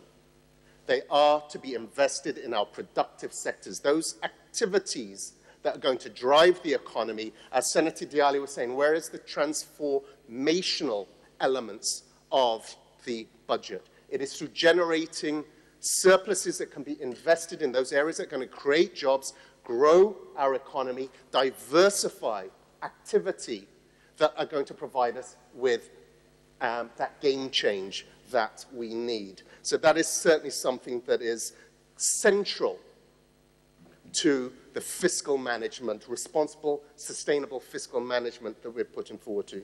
She also spoke to increases in allocations for health. She applauded that and again stated she hopes that the money is spent wisely. And what's important to note, and I don't think it came across in our presentations, but it's not just health that saw a significant increase, $5.6 million increase in its budget this for 2019 compared to 2018. Education saw an increase in its 2019 allocation of $5.8 million. Health, as I said, $5.6 million. Infrastructure, $8.9 million. That is investment in our roads, our bridges, our infrastructure, supporting the infrastructural development of the country. Police, $1.3 million. We spoke about security, the importance for us to ensure that this society, this life that we enjoy, and I think, Mr. President, we take it for granted. We take it for granted just how peaceful, how beautiful this country is. But the need for us not to take that for granted and to ensure, again, individual responsibility, individuals as citizens, but then ensuring that our security services have the tools, have the capacity they need to help maintain this peaceful, tranquil society that we all enjoy. Youth, we saw increases there. Social development, housing, increases of $2.5 million. So, Mr. President, this responsible fiscal approach that we are taking is generating revenues that can be directly transferred, allocated to those critical areas: healthcare, education, security, infrastructure that are needed. It's showing that what we are doing, Mr. President, is working. In previous budgets, we've heard of, well, you've cut here, you've cut there. We're adding, Mr. President, adding in some of these critical areas. National health insurance, a noble venture, but the quality of service is critical. And she's absolutely right on that, which is why we're working with the University of the West Indies, the Health and Economics Unit, to determine the basket of services that are affordable and sustainable that we can offer to our people so that the quality of healthcare is accessible and the service level that is offered is one that is meaningful. She also mentioned public sector modernization, and this is something that we have talked about for decades. But if we're talking about transforming our economy, we can't speak to transforming our economy without speaking to the modernization of the public sector. And efforts are afoot. We have support from the World Bank to look at how do we strengthen our institutions, our processes, the functions of government, so the quality and level of service that is offered to our citizens is of the highest level possible. Mr. President, I'll now move on to, and I'm going to treat the two together, Senators James and Redhead. The opening salvo, and I said, please, please find your own voices. What I heard resonated from previous budget debates with your former leader. This is a budget with no substance. It's a non-event. It's arrogant. It's a waste of time. Those are meaningless, empty, unsubstantiated words, just hollow, empty, meaningless words, Mr. President. You can do better. The presentations that we've heard, every other, whether the independent senators, whether it's from business, labor, agriculture, with all the challenges that we're having in agriculture, all of the issues that still exist in the country, the consensus, you could say we're biased, but the consensus is this is an excellent, substance-filled budget that is bringing benefit. There are holes, there are weaknesses, but it's not without substance. It's not a non-event. It's not arrogant. It's not a waste of time. How can it be lacking substance when we're spending more on education, on healthcare, on infrastructure, on our security services, as I said, on our youth, social development, more housing, more scholarships, Mr. President? Since we came into office in 2013, over 1,200 university scholarships have been offered to persons like yourselves, the young men and women of our country. Over $200 million has been spent. This is an educational revolution, Mr. President. Maybe we can't offer them the opportunities that they would like when they graduate. That's the next piece of the puzzle. But we're building a cadre, we're building a society with our youth who will be some of the best educated, receiving world-class educations. And if they can't offer their services here, if we cannot absorb them here, they carry that knowledge, they carry those qualifications to anywhere in the region or internationally. We're giving hope. We're giving our young people the tools, the skills that they need to be productive citizens that will help grow our nation. This is not without substance, Mr. President. Housing, 1,000 low-cost homes, 1,000 families. What's the average? 4 persons in a family? Let's jump there. 4,000 people. Persons without adequate housing, now offered modern living conditions. The pride, the dignity that is associated with that. That's significant. That has substance, Mr. President. More investors. You go through, whether it's the PSIP, whether you go through the private sector, it's over $1 billion worth of investment that's in that pipeline. Over $1 billion in investment within the medium-term framing of the budget. That's jobs, Mr. President. That's what is driving the economy. That's what's fueling the growth that we so desire. That is not without substance, Mr. President. We've seen more hotels. We just opened 2 weeks ago, Silver Sands, a world-class hotel. There are no hotels that Silver Sands can compete with any hotel on any continent, in any country, world class, right here in Grenada, Mr. President. Raising the bar, complementing other wonderful properties we have. Spice Island Beach Resort, Kuana Bay that's coming on stream. This is not without substance. It's driving our tourism sector. Our tourism sector contributes something like 25% to our economy. We're always hearing the lack of room stock. We're building room stock, and with that airlift, more flights are coming into Grenada today than ever before. That is not without substance. And that doesn't happen. It's not by magic, Mr. President. These things don't just fall out of the sky. It's planning, it's vision. Agribusiness. We have challenges, major challenges within the agricultural sector. Major challenges. But we have to be doing things differently. We heard from Senator Diali, Senator Campbell, about the need for value add. That's where we need to go, not the commodities, not doing things as we've done for 200 years.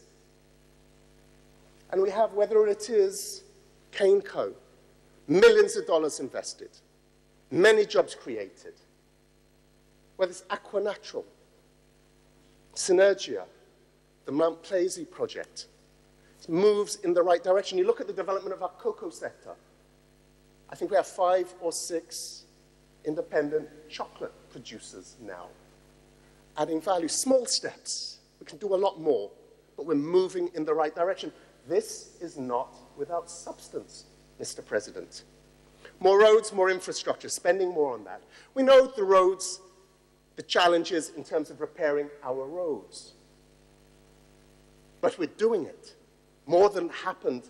More has been expended on repairing and maintaining our roads since 2013 than that previous period, Mr. President. So we can all find fault and find a hole here and say this needs to be done. But we're doing the best that we are able to. Tax breaks for businesses. Tax breaks for workers. That is not without substance. Skill centers for our youth, recognizing the skills gap that exists. The need for us to provide facilities and opportunities for our young people so that they can develop the skills, so that they can then contribute and take advantage of the underemployment. This is something that was talked about. Underemployment. There are opportunities out there that we can't fill. We have to bring outsiders in to fill, as Senator Diali said, because we don't have the skilled persons. So we're developing skill centers up and down the country so that we can provide our young people with those necessary skills so they can take advantage of those opportunities. This is not without substance, Mr. President. New hospital facilities, the General Hospital, that has substance. The introduction of NHI, trying to address this chronic issue. We've had this from independence, our inability to adequately finance our healthcare system. We're putting something in place to address that. Brave, bold. It won't be without errors. It won't be perfect. I'm sure there are those on the other side who will criticize it. It's a bold step, like restoring pensions, like reforming pensions. These are bold steps, Mr. President. This new National Party administration is tackling some of the hard things that other administrations did not have the courage, did not have the testicular fortitude to do what is necessary.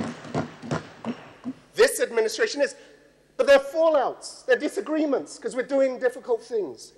It's not going to be easy. But we have to work together, have to work hand in hand to do these difficult things, Mr. President. climate resilience, climate resilient city. St. George's to be the first climate resilient city in the region. Bold, Mr. President, that has substance. Addressing our water shortages, our water challenges, climate resilient water sector. $125 million we're securing for that. That is not without substance. Development programs for our youth. Uplifting our youth. Our future. Not without substance. Small business support. What is it? 1,300 new businesses were opened since the project with the Grenada Development Bank. 1,300 new businesses. And it's mainly our young entrepreneurs who are receiving support there. Mr. President, this is not without substance. And what encapsulates all of that? The fastest growing economy within the region. Mr. President, we've halved our unemployment rate. Halved it in a short period of time. Still have a long way to go. But clearly we're putting the necessary measures in place, the necessary interventions to drive in the economy, creating growth where there was no growth before, there was negative growth, and creating opportunities for those who had no hope, had no jobs. Mr. President, the statement that this has no substance is not true. Please, I urge you, find your own voice. Mr. President, what were the alternatives we heard from the two members on the other side? We heard cows, peanuts, limes, cotton. We must go back to where we were. That was the suggestion. Senator Redhead went into great detail about cows in Carriacou, limes, cotton. Mr. Deputy President, Mr. President, my great-grandfather, Benjamin Alexis, was one of those farmers in Carriacou who used to export cattle to Barbados, to Trinidad, to Grenada. He used to produce peanuts. He used to sell those. Cotton, limes. Edward Kent, Old Man Kent, Craigston Estate. Limes. I walked one of the areas with my father where he, as a boy, used to plant peanuts on his grandfather's estate. That area we walked, peanuts like sand, sandy soil. Where we were walking and he was remembering where he used to plant and reap peanuts. The sea had taken it. Underwater. Mr. Kent, I remember, used to give a story. He used to supply, Carriacou was a major lime producer. They used to grow and sell limes. They used to make a syrup that they used to sell to a company called Roses. Anybody who likes vodka and lime in the UK. I'm showing my Englishness. Distinctive bottle, square, still get it, Roses. But now that company was taken over in the 1970s by Cadbury Schweppes. And I used to sit on Mr. Kent's veranda and he used to tell me the stories of those old days. Because he shut down the operations in the 1970s. Because Cadbury Schweppes weren't interested in purchasing what little Carriacou, as great as it was in the day, what it was producing. Mr. Kent could not get workers to work the estates to pick and process the limes. He shut down the business. The lime factory is still there. It's a relic now. Actually, tourism, you're seeing the evolution. It has great tourism potential. We have another one in Dumfries in Carriacou, another abandoned lime factory. Mr. President, I bet you, if my great-grandfather, Benjamin Alexis, was still alive today, if Mr. Kent was still alive today, I bet you how they would be operating their businesses, how they would be farming, would be very, very different to how it was back then. They would have evolved. They were visionary men. Senator Redhead's suggestion is we go back. That was what he said. We must go back. You love Carriacou. I love it too, my friend. I love it. Love it. But I would not advocate to my people there to go back to those times because it didn't work. The markets have changed. Economics have changed. Technologies have changed. Society has changed. We need to evolve. But, Mr. President, that was a suggestion from the other side. Cows, peanuts, limes, cotton.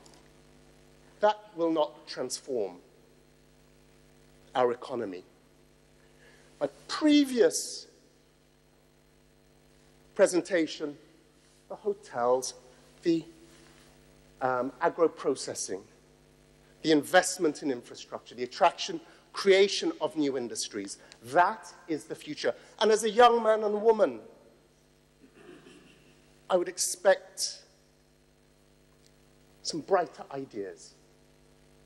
And not to be looking back. Take the values of our forefathers. We need more of that. But let's take the ideas of the future and let us prepare ourselves, prepare our youth for the opportunities that do exist in the future. And if lime and cotton has a part to play within a modern context, let's take advantage of it, but not by applying technologies and methods used 200 years ago. Senator Redhead, don't go there. Don't go there.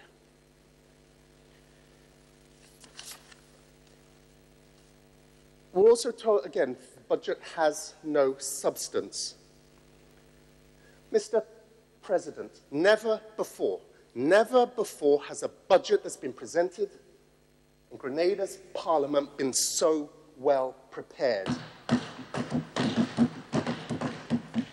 Underpinning it is this report, and Senator Lewis, you talked about where's the risk analysis comparisons.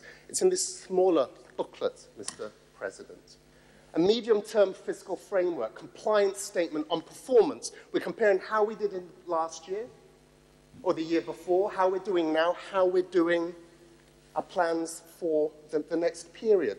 A budget framework paper, a medium-term debt management strategy. So we're developing policies, we're developing programs and projects. Analysis is done, scientific analysis done is to make sure that we have the financing to do it, whether it's from local resources, whether it's borrowed, whether it's grant. A fiscal risk management analysis. Where are the risks? Where are the sensitivities?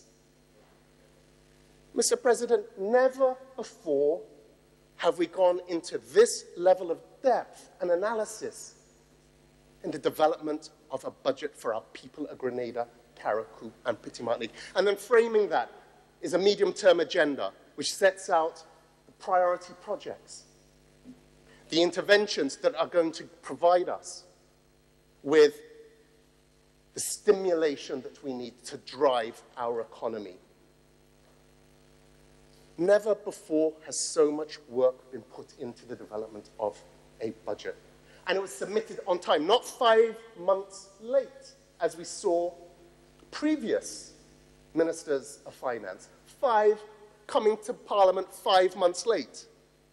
That's what we had in the past. Budgets that were presented to Parliament with a $600 million financing gap. How can a Minister of Finance present a budget in Parliament, and when asked, how are you going to fill that $600 million financing gap, the only thing you can say is, trust me. So again, my advice to the young senators, don't trust anybody, trust yourselves. Find your own voices. We're told the new economy. Where's the new economy? I heard this all of these points I've heard before. It's easy to bat off. You could do better. Give me a harder argument to fight with. New economy. What is that? The new economy, Mr. President, is an economy that was moving from an economy that was in free fall, people sent home, deficits, debt, selling assets, not paying salaries, sending people home, to the new economy.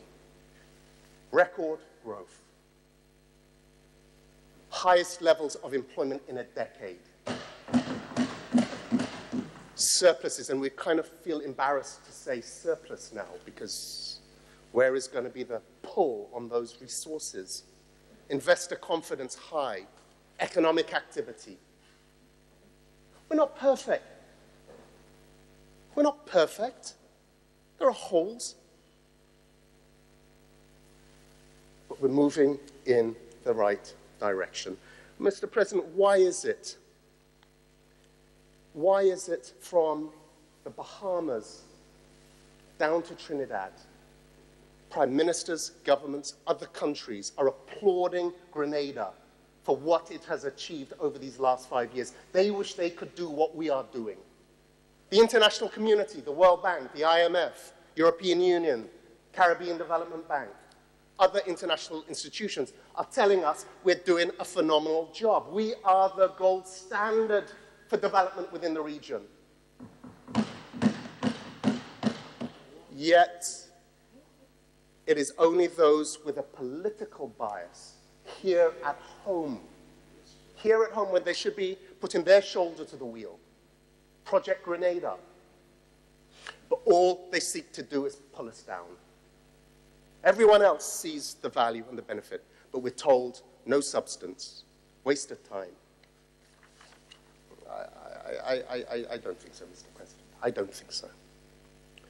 No support for the youth. I want to congratulate, I was stood right next to this gentleman as he was delivering his presentation. And he went through clinically, in his presentation, all that this budget is offering for our youth. The Empower program, the Imani program, the skills trade, we keep deriding the new Imani program. It's providing skills development opportunities for our young people. They are being certified. The comment was no certification. 3,500 certified with a qualification they can take anywhere around the world, Mr. President, and permanent jobs for many of them. The Youth Empowerment Program, what we're doing in art, in culture and arts, sports, scholarships, again, going back to the 1,200 scholarships, 1,200 university scholarships. This is substantial. ICT, I won't go. It's significant. It's meaningful. It's changing the lives of our young people. It has value, real value. Again, is it perfect? No, nothing in life is perfect. Experience has taught me that. But we're doing good things. You kept saying, well, what about youth unemployment? What about youth unemployment? You're challenging us on, when we came into office, unemployment being over 40%. Senator Redhead, please let this be the last time. Please let this be the last time. Did you challenge us on that? It was high. Whether it's 39%, 38%, 54%, high. Verified by the International Labour Organization. It's not us making up numbers. International organizations. Let's not be, I love the comment. What was it? Overnight economists? I love that term. Let's not do that. So bringing it down, the overall unemployment rate from over 40% down to 20.9%, halved. Senator Diali made the comment, he actually thinks that 20.9 is not correct. It's actually lower than that. And if we apply the common sense that Senator Diali said, it is lower than that. But you don't hear us, Mr. President, you don't hear us challenging the experts who are telling us it's 20.9. You don't hear us getting into that debate, because the real figure is probably 15%. It's probably 15%, but you don't hear us. So again, from a mid-ranging, aged fella to younger persons with potential, leave that argument alone. Youth unemployment. In 2013, and again, these are statistics by the International Labour Organization, In 2013, youth unemployment was 53%. 53%. Today, it's 30.8%. That's a 60% reduction. 60% reduction in unemployment. And that is the International Labour Organization. So when you say what is happening with youth unemployment, that's where it's going. 30.8, that's terrible still. Terrible. We have a long way to go. But to reduce it in this short period of time by 60% requires, it's an achievement. Challenges in our agriculture. Agriculture has changed. The challenges that we face, and I think that there are a number of challenges, but in most recent times, whether it is the labor force, we have an aging farmer community. We need to get younger people inspired and to get into agriculture. The other is climate change. You look at report after report, drought, flood, drought, pest, drought, flood, pest, climate change. Which is why this government is investing $38 million in the SIAC program. Climate smart agriculture. We have to do things different. Youth in agriculture. So how do we get more youth into agriculture? How do we change our agricultural techniques so that it adapts better to the climatic challenges that we are facing? And then the statement from Senator Redhead. And this was in reference to the surplus. And the comment was, if there's a surplus, spend it, spend it, spend it. The exact words, we cannot sit and wait for a hurricane. Let us spend it. Pay, pay. Mr. President, this is not only naive, it's irresponsible. Highly irresponsible. Fact, Grenada, as with all small island developing states, is one of the most vulnerable regions in the world.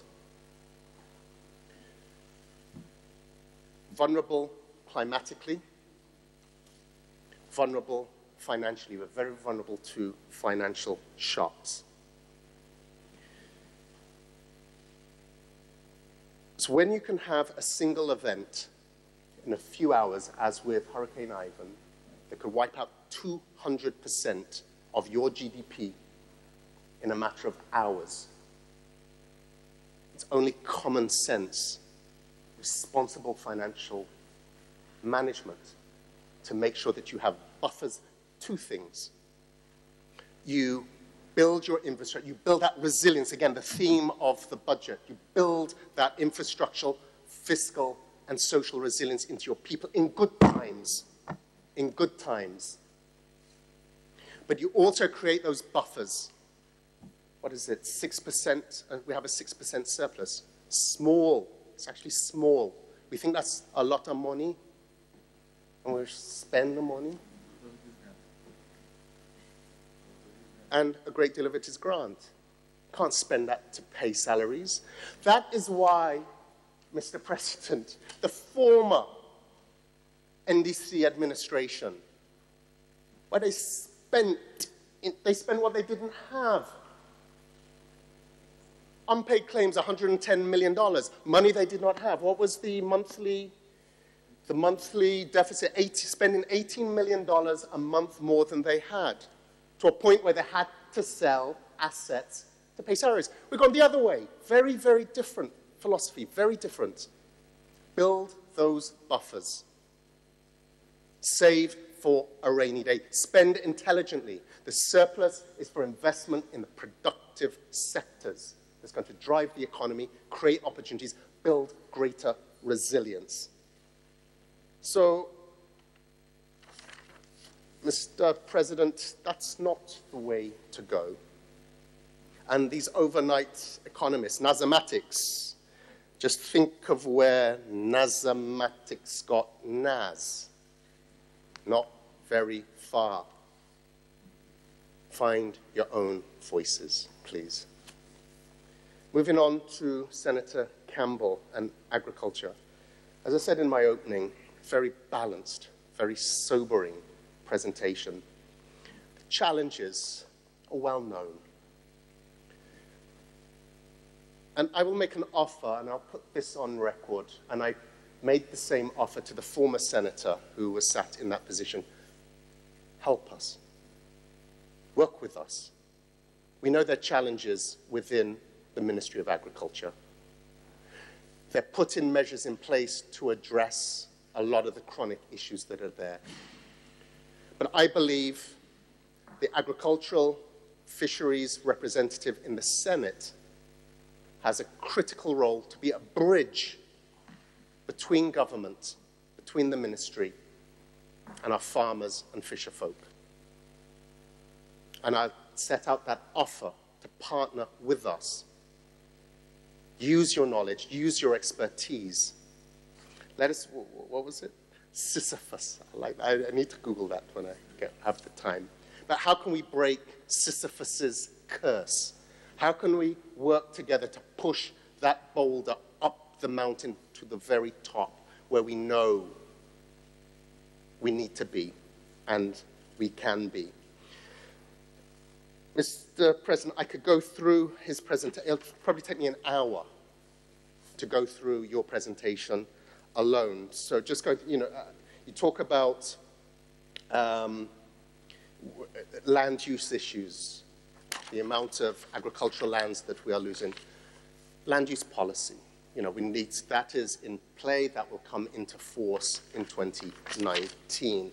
But the answer there is yes. You talked about unlocking the potential of our agricultural sector and various, taking into account all of the change in markets. Yes, you're right.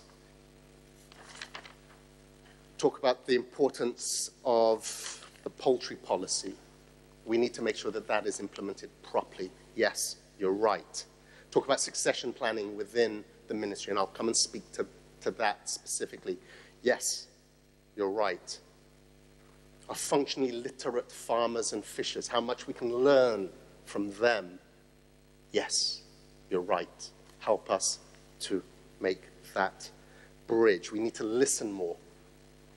Help us.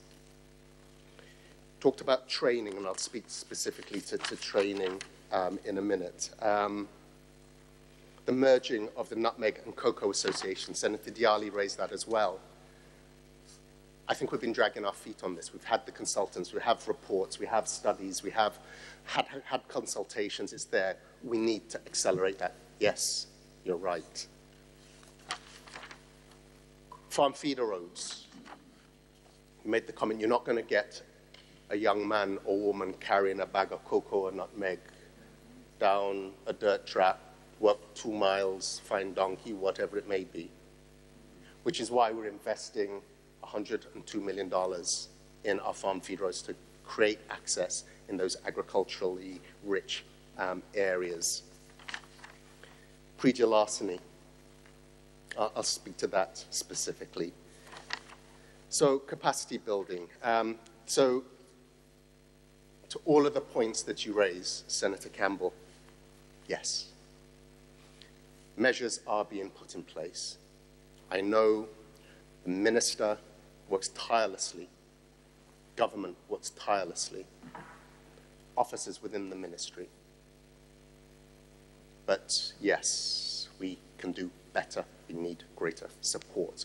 But capacity building, you mentioned small allocations and they were unused, the $5,000. Those are just token allocations in the budget, Mr. President. Most of the funding that comes for capacity building, which is so critical in training, actually comes from grant resources, which is reflected elsewhere within the budget. So just highlighting, there is a succession plan in place. 20 extension officers are being trained to associate degree level at TAMCC. A program is specifically put in place to train these young men and women, to give them the necessary skills that they need, with positions identified within the ministry once they have graduated. And we've received support from the FAO, $42,000 US for that. So that is one piece, small piece of the puzzle that's being that's being addressed. Speaks to also capacity built in for our actual farmers. 19 training sessions were carried out in the last period, which benefited 459 farmers. Again, that would have been funded externally. 50 farmers and technical staff have received training in modern agricultural development by the Yangling International Exchange Center. So the Chinese are providing support there. And it's looking at improving quality of production, greenhouse, shade house management, management of irrigation systems, pest control, soil cultures. So it's recognized. So what you would have seen within the budget wasn't reflective of what is actually going on. Pre-deal larceny, major scourge. It's the most disheartening thing for a farmer to invest so much time nurturing their crops for somebody to come and see. And I know the answer is just flog them. But we've seen a reduction, Mr. President, in the number of reported incidents. So 2017, it was 786 reported cases. In 2018, it's 478. So we're seeing a reduction. Well, I would suggest, with the efforts that are made in terms of public awareness, etc. I take your point, Mr. President. In terms of the number of arrests, 92 arrests, 27 were sentenced, 40 settled out. Of course, we need to be doing more. It's disheartening for farmers, and it is hindering the development of the sector. But efforts are being put in place to address it. Again, more can always be done. Okay, so Senator Lewis, my brother, where do I start? Comrade, where do I start? Mr. President, I started my opening address at the start of the debate by saying I wasn't going to say anything that was going to prejudice the negotiations. And we didn't. We didn't on this side. I laid out factually some of the background framing to where we are with pensions, restoration, and reform, starting with there is actually no dispute on the fundamental principles. And that is where we are. Senator George ran through issues on the, well, an opinion. She gave an opinion on the constitutionality of pensions and what we are doing, because there's a lot that's being bandied about outside. So again, it was to provide not uninformed opinions or speculation or what somebody thinks, removed the subjectivity from it, and it was a legal opinion by one of our members. So that simply set a context. When we, though, Mr. President, get into open up that debate, which I'd hoped we wouldn't. I hope we wouldn't.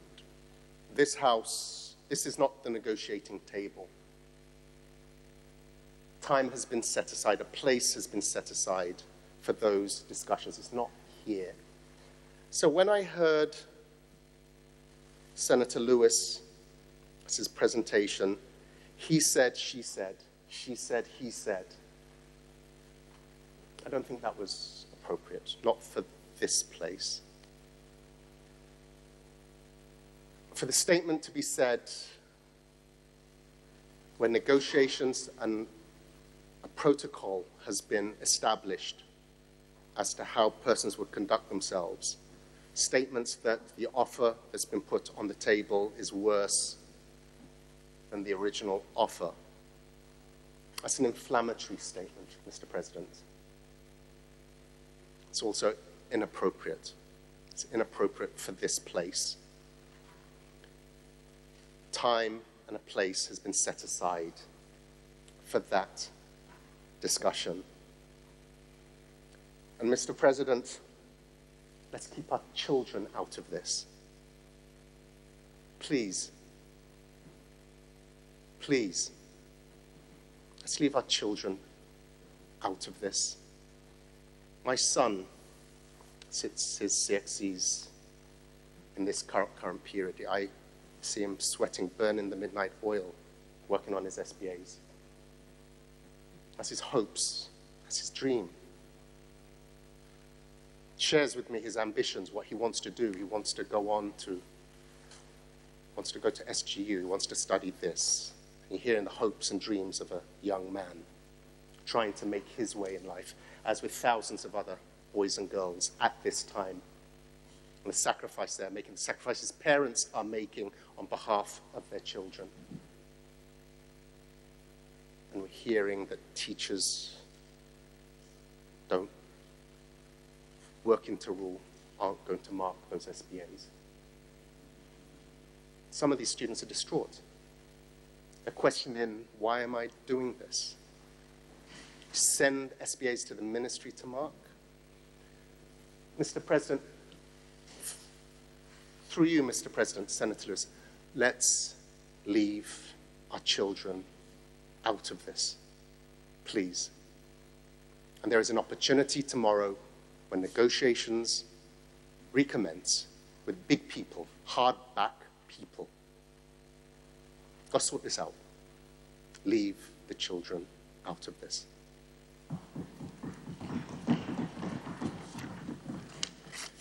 Mr. President, I was also disheartened to hear Senator Lewis's attack on the staff within the Ministry of Finance,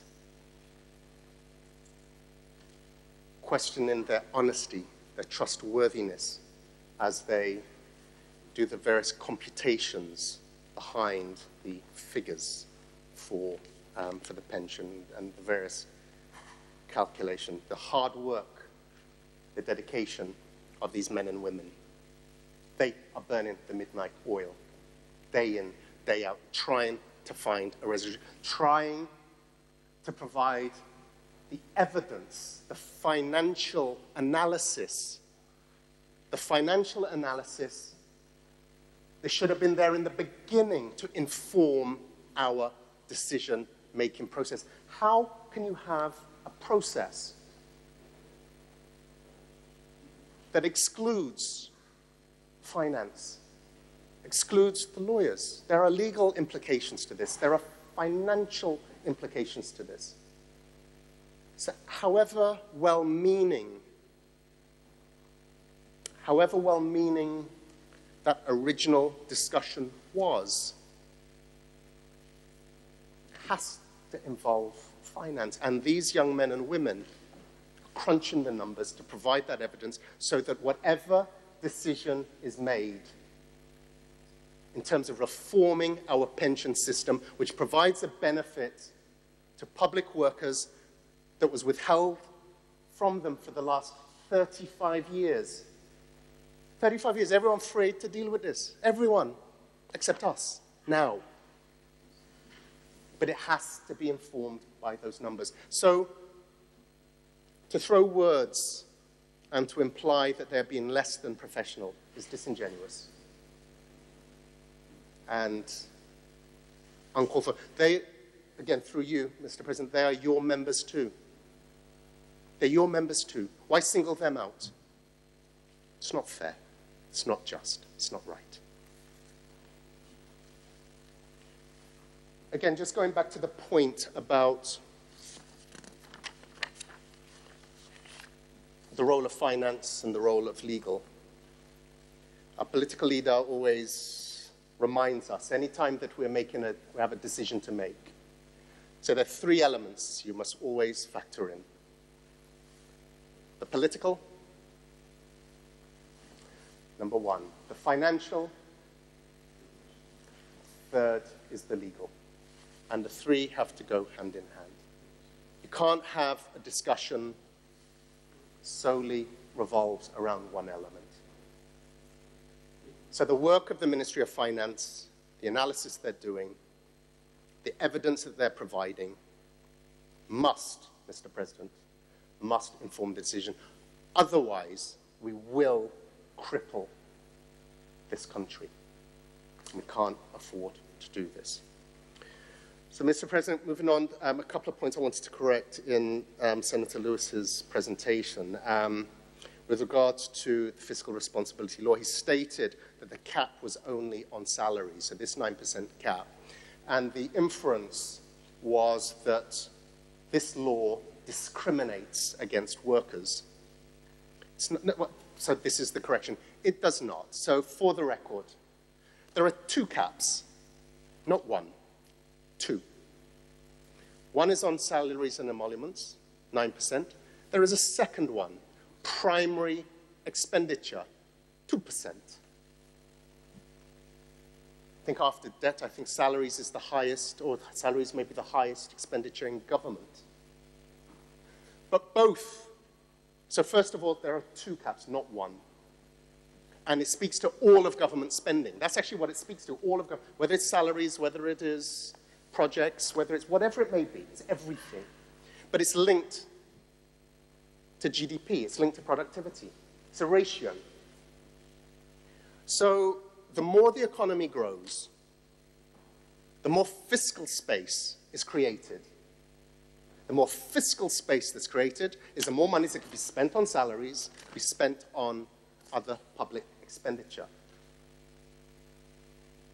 So it's a ratio. So the first point, it's not discriminatory.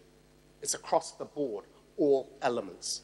It's linked to economic productivity, economic growth. There is flexibility within that. Don't focus on the percentage. 9%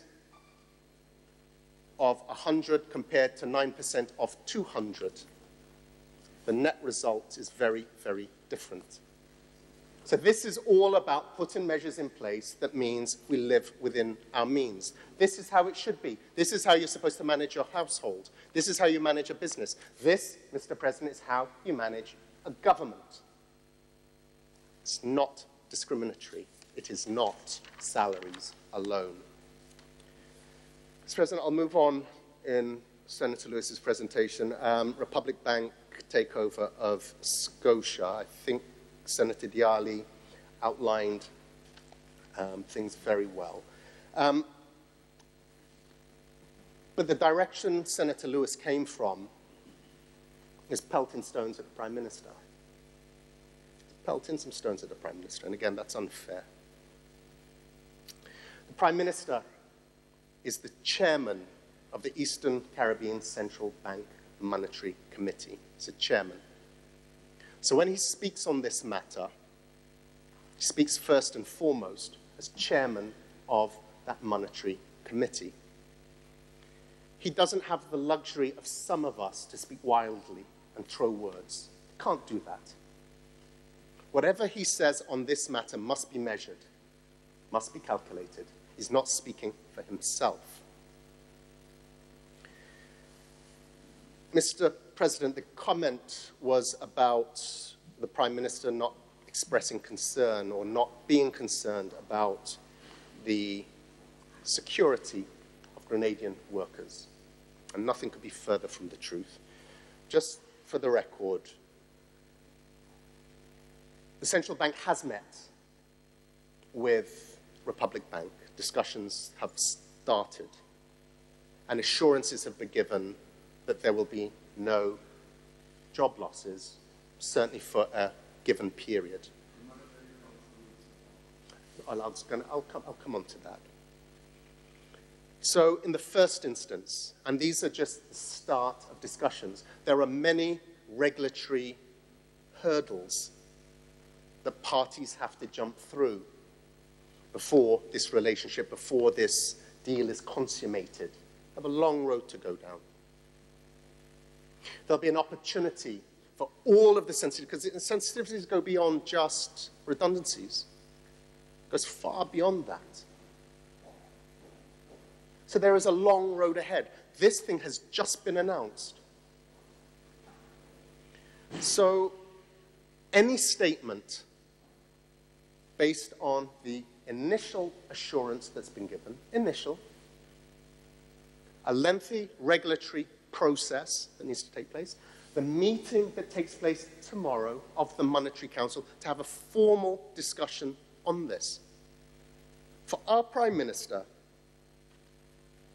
to throw words loosely, carelessly, would be irresponsible. So when the Monetary Committee meets tomorrow and they deliberate, there will be a formal statement. And that formal statement will be reflective of the regional authorities. The other thing to state is to cast an impression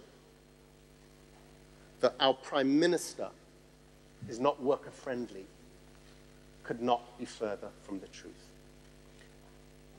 It's for the record. The records show there's been no Prime Minister of Grenada. There's been no ruling party as the New National Party that's done more for workers, created more opportunities for workers, Mr. President. So if and when the time comes for the Prime Minister to make a comment or otherwise on the matter of the security and treatment of Grenadian workers at Scotiabank, he will make it, Mr. President. But the time isn't now.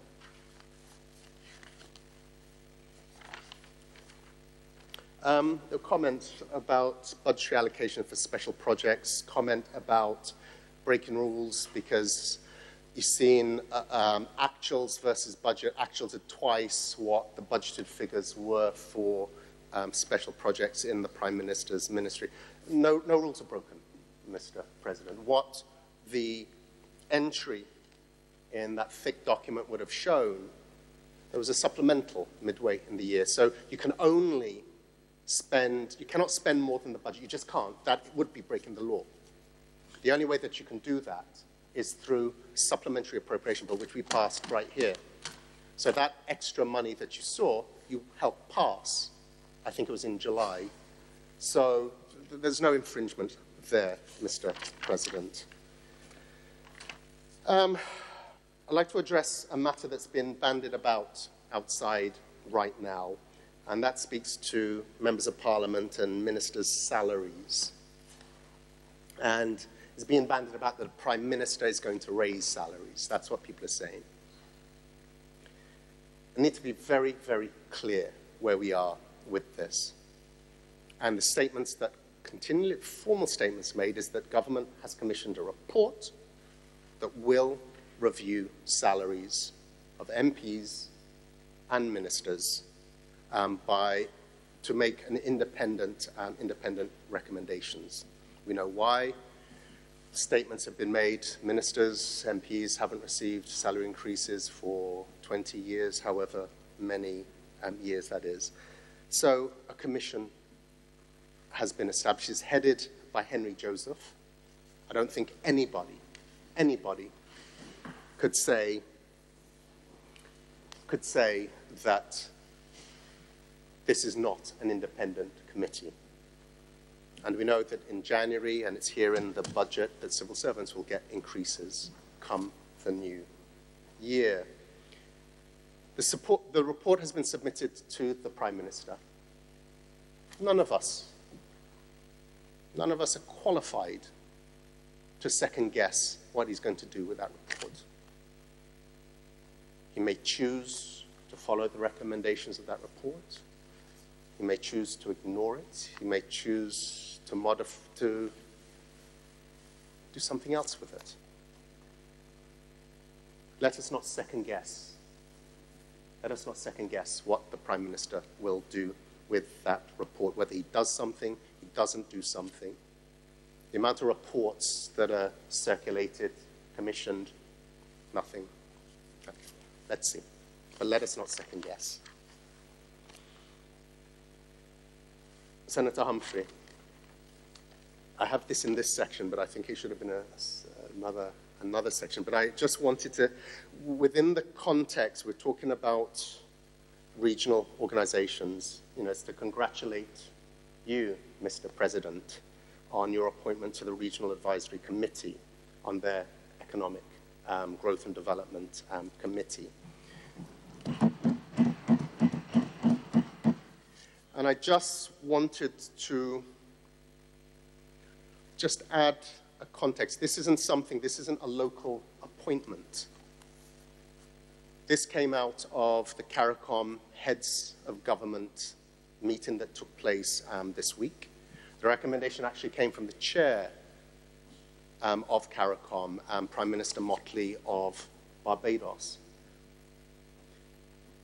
And it is a reflection of the value that you, as a recognized Labour leader for, and you'll correct me on the number, I would say over 35 years, you can give me the exact unit that's attached to the 30-something years. But your dedication, your experience, your insight, and you join a body of 10 highly qualified, highly respected Caribbean nationals, whether it's from academia, labor, business, other areas, that will help advise on the development of the region, because we're not here alone. Grenada does not stand alone within CARICOM. We have a responsibility to share our experiences, and the fact that a Grenadian national yourself, Mr. President, has been recognized and appointed to this committee, I think is a credit to yourself, but I think as Grenadians, we need to be proud of that as well. And this comes off the back. You look at Grenada's standing within the international community, regionally, internationally, and the high acclaims that we are receiving. We're used to hearing the Prime Minister being appointed to one committee or another, internationally and regionally. And for this now to trickle down to other prominent Grenadian leaders, I think is a reflection of the depth and breadth of expertise that we have here in Grenada that we can share with others throughout the region. So I once again want to commend this appointment. We're proud of you, Mr. President. So moving on to Senator Diali. Again, well, you want more? I have a second list. I think time will not permit. I think I've done enough. Yes, there is one more thing. 15 minutes would be fine. One more thing. As you enter the discussions tomorrow, again, I said this in my opening, level heads, sober minds.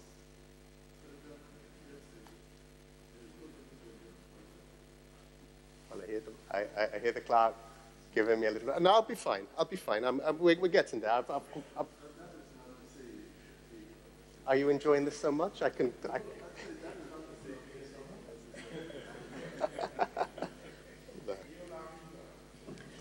So, level heads, sober minds, and whatever motivates every member, whether it's government side, whether it's worker unions, let us put the interests of our children and the country first.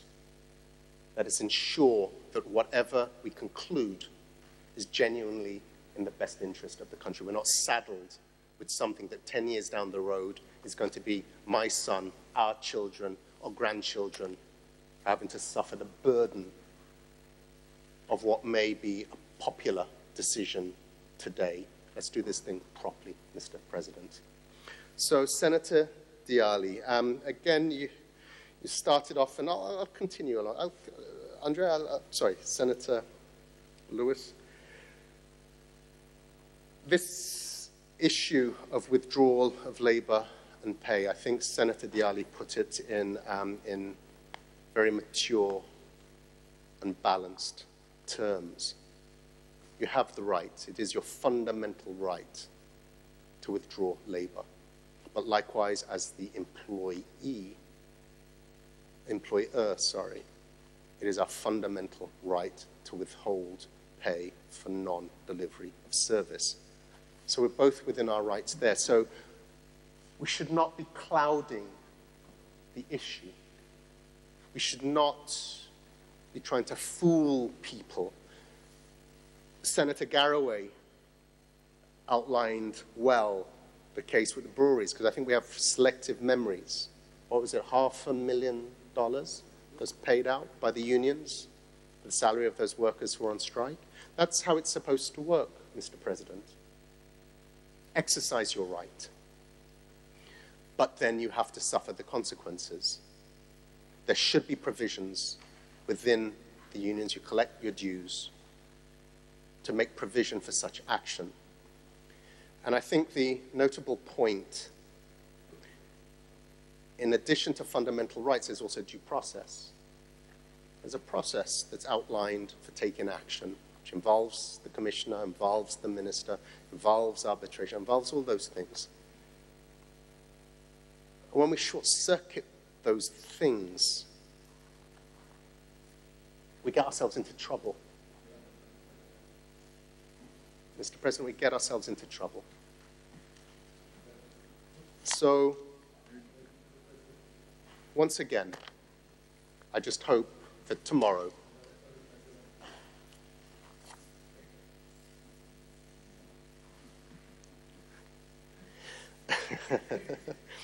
I'm not sure what wise person gave this quote, but he who chooses to fight must first count the cost. When you go into any battle, you must do that. But let's leave the children out of this. Senator Diali, private sector, your assessment in terms of feedback you got from your constituents, in terms of the quality of the budget, I think is reflective of what has been presented. On the economic transformation piece, it is there. But I think as we create this enabling environment, as opportunities, we're able to attract more opportunities from our own business persons, our own young men and women, in addition to those extra-regionally.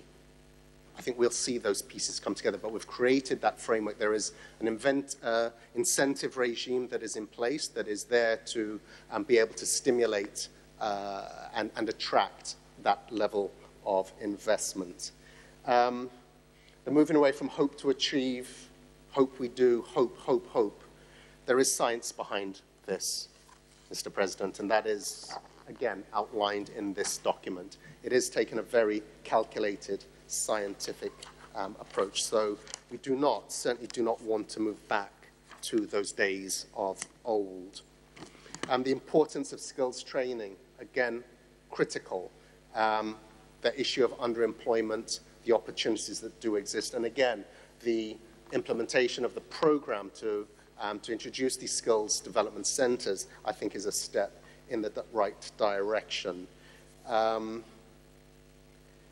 Implementation, PSIP, absolutely, which is why the Ministry of Implementation is now being provided with the necessary resources, human and otherwise, the tools, so that we can start improving, increasing our productivity there. I spoke already about the ordinance of the GCNA.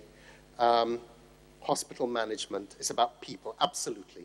So we can open phase 2 of the General Hospital, the new health center in Guelph, upgrade all of our health centers, but without the necessary management systems in place, the people behind that, the administration behind that, the support behind that will fail, which is why we'll be introducing in 2013 or implementing the Human Resource Development Succession Planning strategy in 2019. And again, if we don't do that, the introduction of national health insurance, I think would not have the most fertile ground to actually succeed. So, Mr. President, In closing, our vulnerabilities to external shocks are real, whether due to natural disasters such as hurricanes or financial crises. Our own history bears this out. Hurricanes Ivan, Emily, which wiped out the equivalent of 200% of our GDP in a matter of hours. The extensive flooding we saw just a few months ago in St. David's, in St. George's, destroying property and livelihoods to the cost of millions of dollars. The flooding that we've seen recently, just the other day in Dominica, in Trinidad, the struggles and challenges that they are facing. A hurricane season back in 2017, the most active on record, where we saw one Category 5 hurricane after another, devastating our neighboring islands. Lives lost, billions upon billions of dollars of damage caused throughout the region. And how painful it is to watch our brothers and sisters in Dominica, in Barbuda, in Martinique, in St. Martin, up in the BVIs, as they struggle to recover. But they are all adopting the practices, the resiliency-based measures that Grenada is leading the region on. They are putting all of those things in place. And then the financial crisis we saw, whether it was 2001, 2008, the impacts after 9/11, Cleco-Bico, it just highlights our vulnerability. As I say, when those outside catch a cold, we here catch pneumonia. I think it's double pneumonia now. That vulnerability is real. So all of these threats are a clear and present danger for us. Therefore, Mr. President, for us to start planning ahead, to put measures in place fiscally, infrastructurally, and socially to become more resilient to these vulnerabilities is the responsible thing to do. Mr. President, we're on a good path, a path that's sustainable once we continue to do the right things. There is significant international support available to assist us once we continue to do the right things. The results are there to see. The economy is growing at the fastest rate in the region. Opportunities are being created for our youth, for small and large businesses alike. We're tackling unemployment. The rate halved and continues to fall. Benefits to our workers are increasing. We are providing greater support to our most vulnerable. We are improving the lives and livelihoods of our people in Grenada, Carriacou, and Petite Martinique. We are building a solid foundation, not just for us today, but for tomorrow also. We are doing the right thing, Mr. President. But, Mr. President, we're still a long way from where we need to be. We need to continue on this fiscally responsible path. If we're to veer off course now, we will lose all the gains that we've made, lose all the support we are receiving and are yet to receive. The alternatives that are being presented by some is for us to fall back to where we were in 2013. Mr. President, that just can't happen. We must stay on track. We must continue on this responsible path, continue to build our resilience, continue to advance our social development, and continue to advance our economy. And it's for these reasons, Mr. President, I commend this motion to this Honourable House. I thank you. Okay, thank you, Senator Steele. Honourable members, the question is that the motion put forward by Senator the Honourable Simon Steele, which motion reads, whereas it is necessary to appropriate for the services of the State of Grenada for the year 2019 by means of an Appropriation Act, be it resolved that the estimates of revenue and expenditure for the fiscal year January the 1st to December the 31st, 2019 be approved. Honourable members, the question is that the motion standing in the name of the Leader of Government's Business, Senator the Honorable Simon Steele, be now approved. All those who are of that opinion say aye. Aye. To the contrary opinion say nay. I think the ayes have it. The ayes do have it. The motion is approved. Senator Steele, if I may, at this point, and to other honorable members, I think the lunch is here. So I would suggest, because it's almost at the stroke of 12, that we take the adjournment now. I would facilitate an extra half an hour, and let us have lunch at this time, and that we resume at 1:30. If that so pleases the members, are there any differences of opinion on this? So it does give us a little time. Some of us may have to touch base with officers, as the case might be. Yes? So an hour and a half should be most appropriate, and then we come back and then deal with the bills and other matters, and hopefully we could wind up by about the 4 o'clock hour. Yes? Okay, this seems to have the common approval of all, and therefore, honorable members, this House now stands adjourned for lunch.